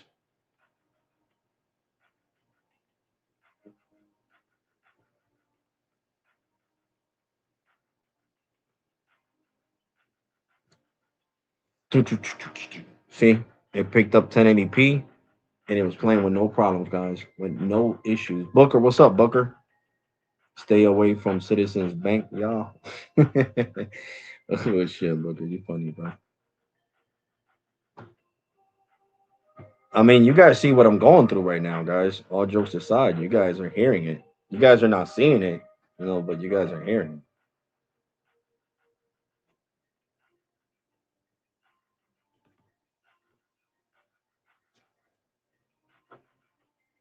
What's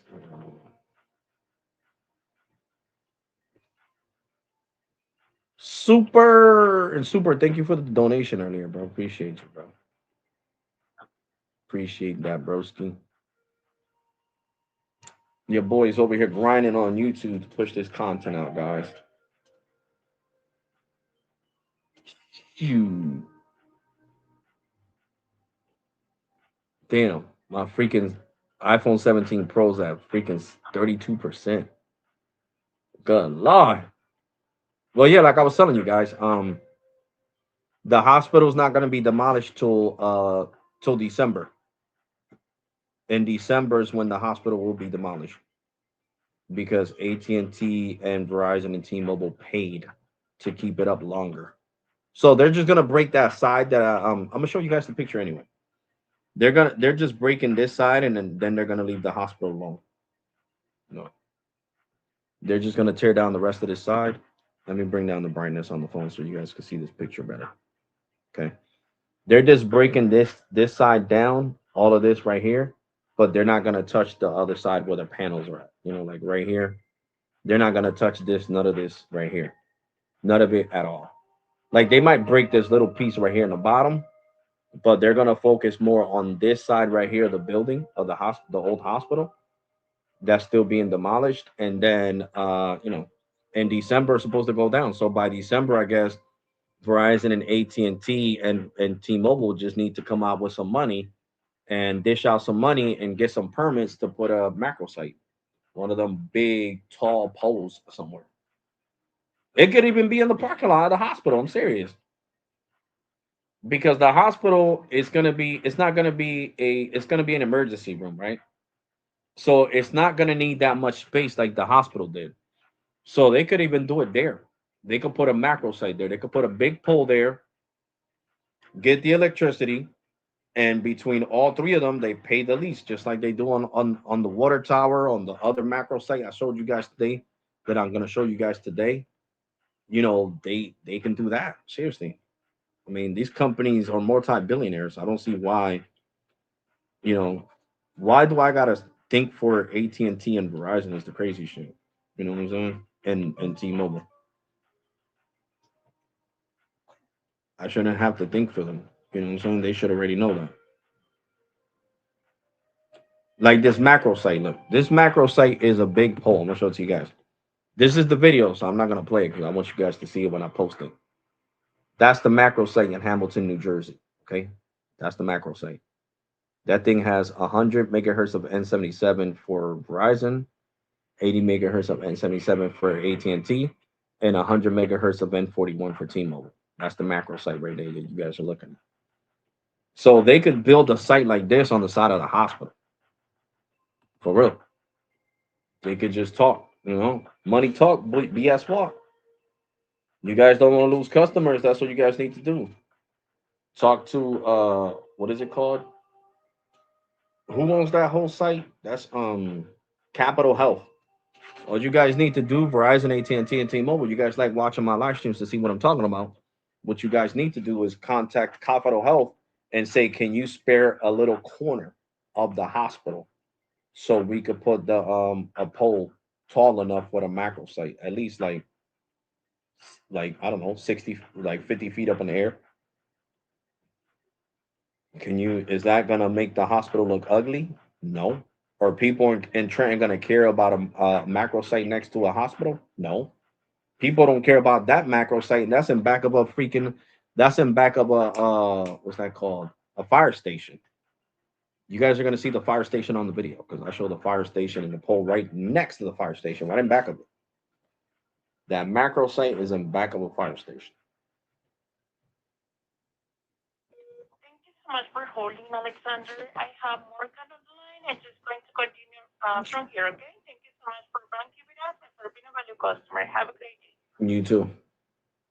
Thank you.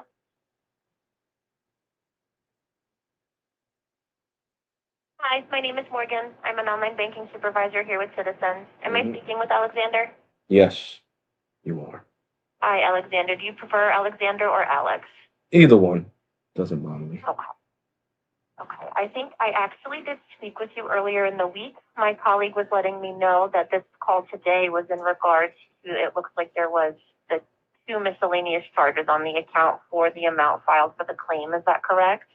Correct. And they decided to decline it, knowing that this account legally is not supposed to be overdraft because I don't have overdraft protection and none of the above. And even under your own terms and conditions on citizensbank.com on the policy, it says that this account can't be overdraft. And legally, what you guys are charging me is a overdraft protection. I mean, an overdraft charge because I looked it up.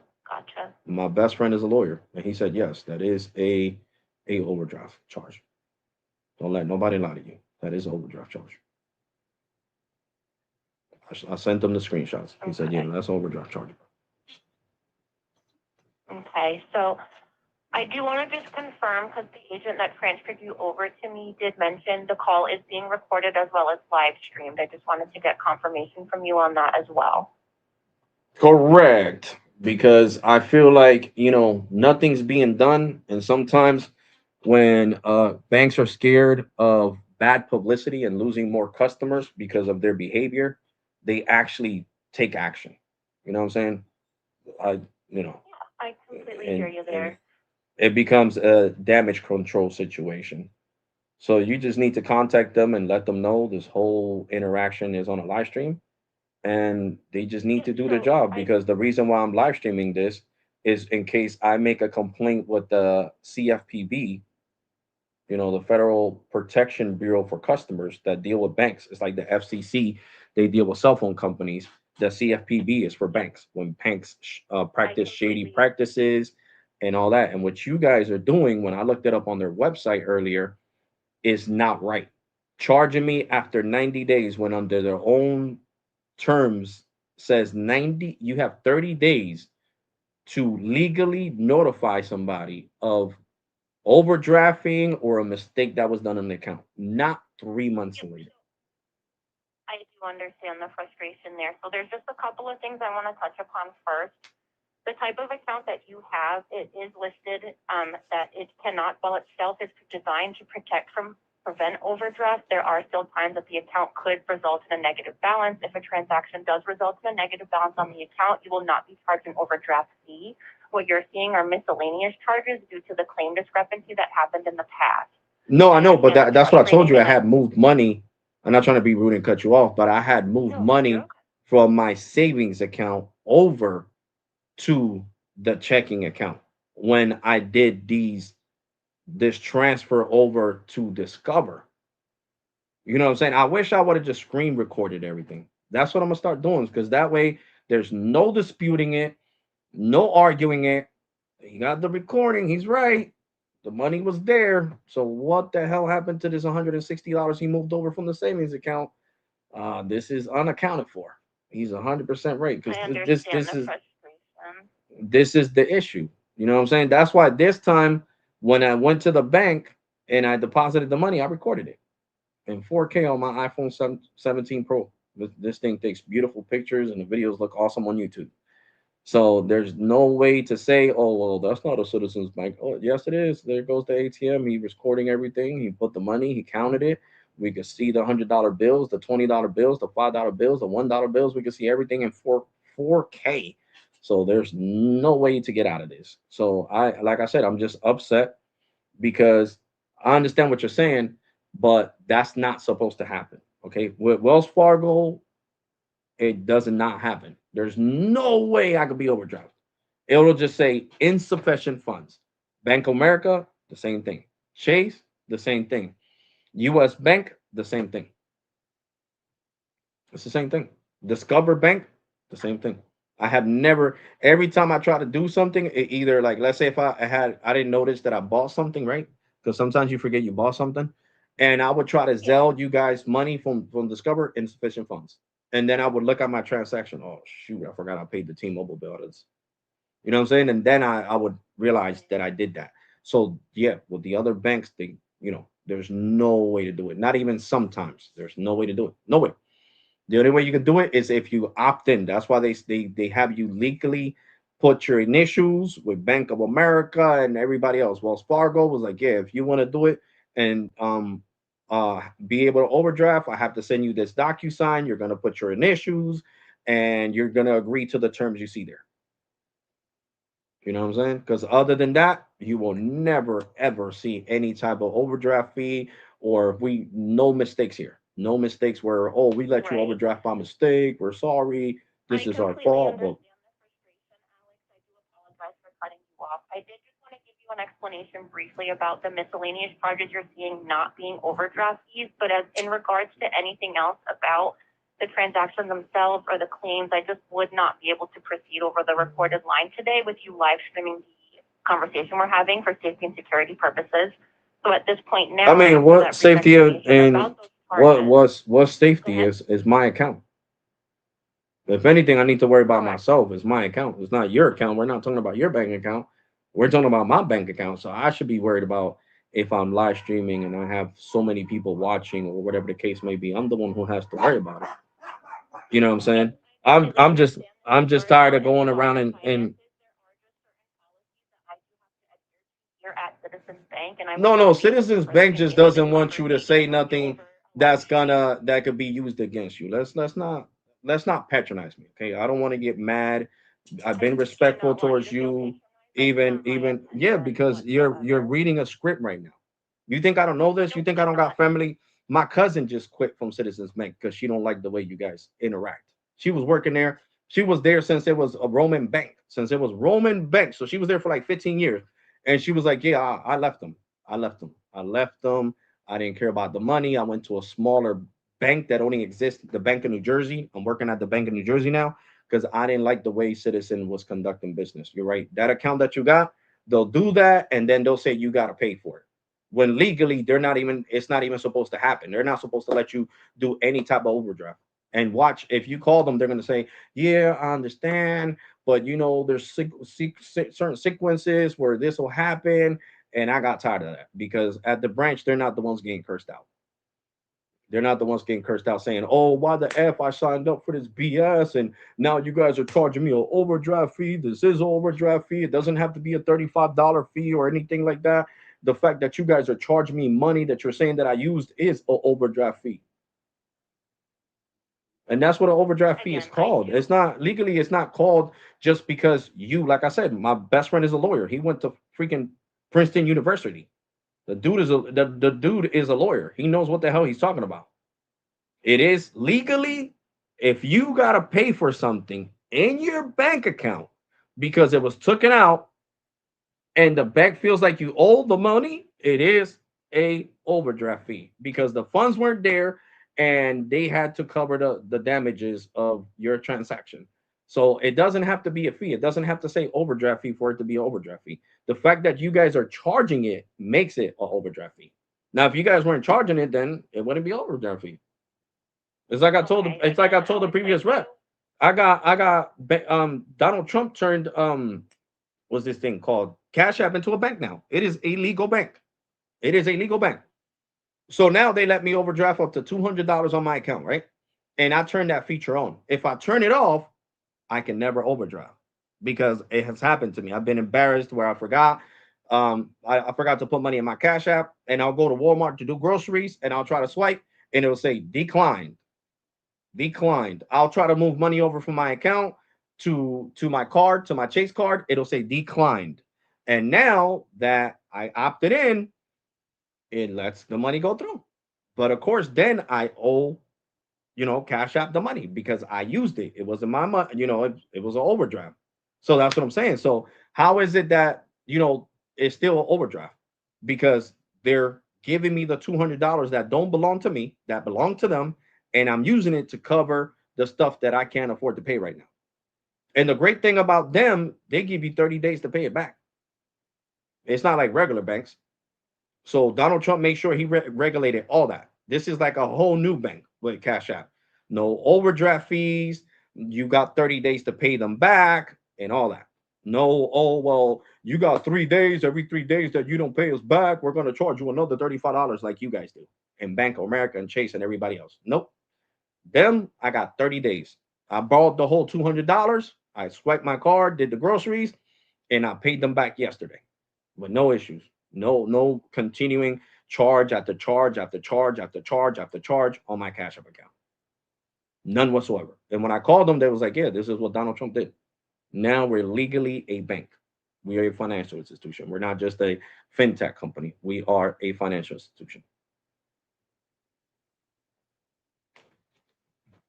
Okay, I understand the frustration, Alex. Again, I did just want to give you that brief explanation. No, I understand The the cards brief that you're explanation, but seeing, I feel like we're going around in circles. So who I got to contact is the FEB, and then you guys can handle that, and then I'll be talking to somebody from corporate because that's what they're going to have call me, corporate. And then when corporate okay, talks to me and tells me, "Why did you make a complaint against us? This looks bad." When people Google us, they're going to see the FPB complaint. Then I'm like, talk to your reps. Well, not really to your reps. You need to fire your back office team that are fucking jackasses that don't know how to do their damn job. that want to wait 90 days to send me a damn notification that I went over on money that I swore that was there. That's all. Because I'm a grown man. I let them know how it is. And then when they say, well, this person's going to be let go of it, then hey, people want to lose their jobs. As long as I'm not getting fired, I don't care. To be completely honest, it doesn't bother me none. But I am going to put that. I am going to put that FPB. I am going to put that complaint in tomorrow, and I'm going to call and I'm going to send them. I'll send them all the screenshots of everything. And then, like I said, I'll be getting a call from corporate. I won't be talking to you guys at customer care. And I'm gonna make sure the assholes that did not want to do their job, not you, from that department, you keep telling them what happened. I'm gonna make sure they get fired.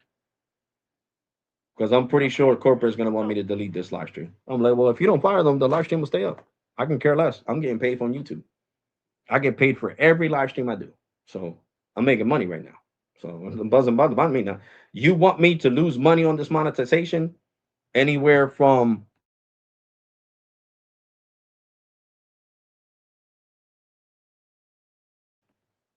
I can care less. Doesn't bother me none. I can care less because, like I said, this becomes a nightmare for you guys. Because even people in my comment section said, "Y'all stay away from Citizens Bank. Look at how they handle things." So that's all I was saying. And guys, I will be live streaming tomorrow. I gotta go. I gotta go buy my daughter some McDonald's. Stay tuned. We'll be talking about the new. I'll be dropping the video of the new cell site, the new macro site that I just showed you guys the picture of. And take care. God bless and be safe. Turn on that bell notification so you never miss out on my content. And I will catch you guys on the next one. I'm gonna hang up so she could. I'm gonna stop the live stream because I gotta go. And I guess I want to hear what she has to say now that I'm gonna stop the live stream and she's not gonna be on the live stream no more. So, guys, take care. I'll keep you posted on what happened with Citizens Bank. Take care. God bless and be safe. You already, guys. And thank you so much for your support and watching and liking the content. And thank you to the replay crew in advance. And thank you to all my channel members, supporters, watchers, donators, and everybody in between. Deuces, guys.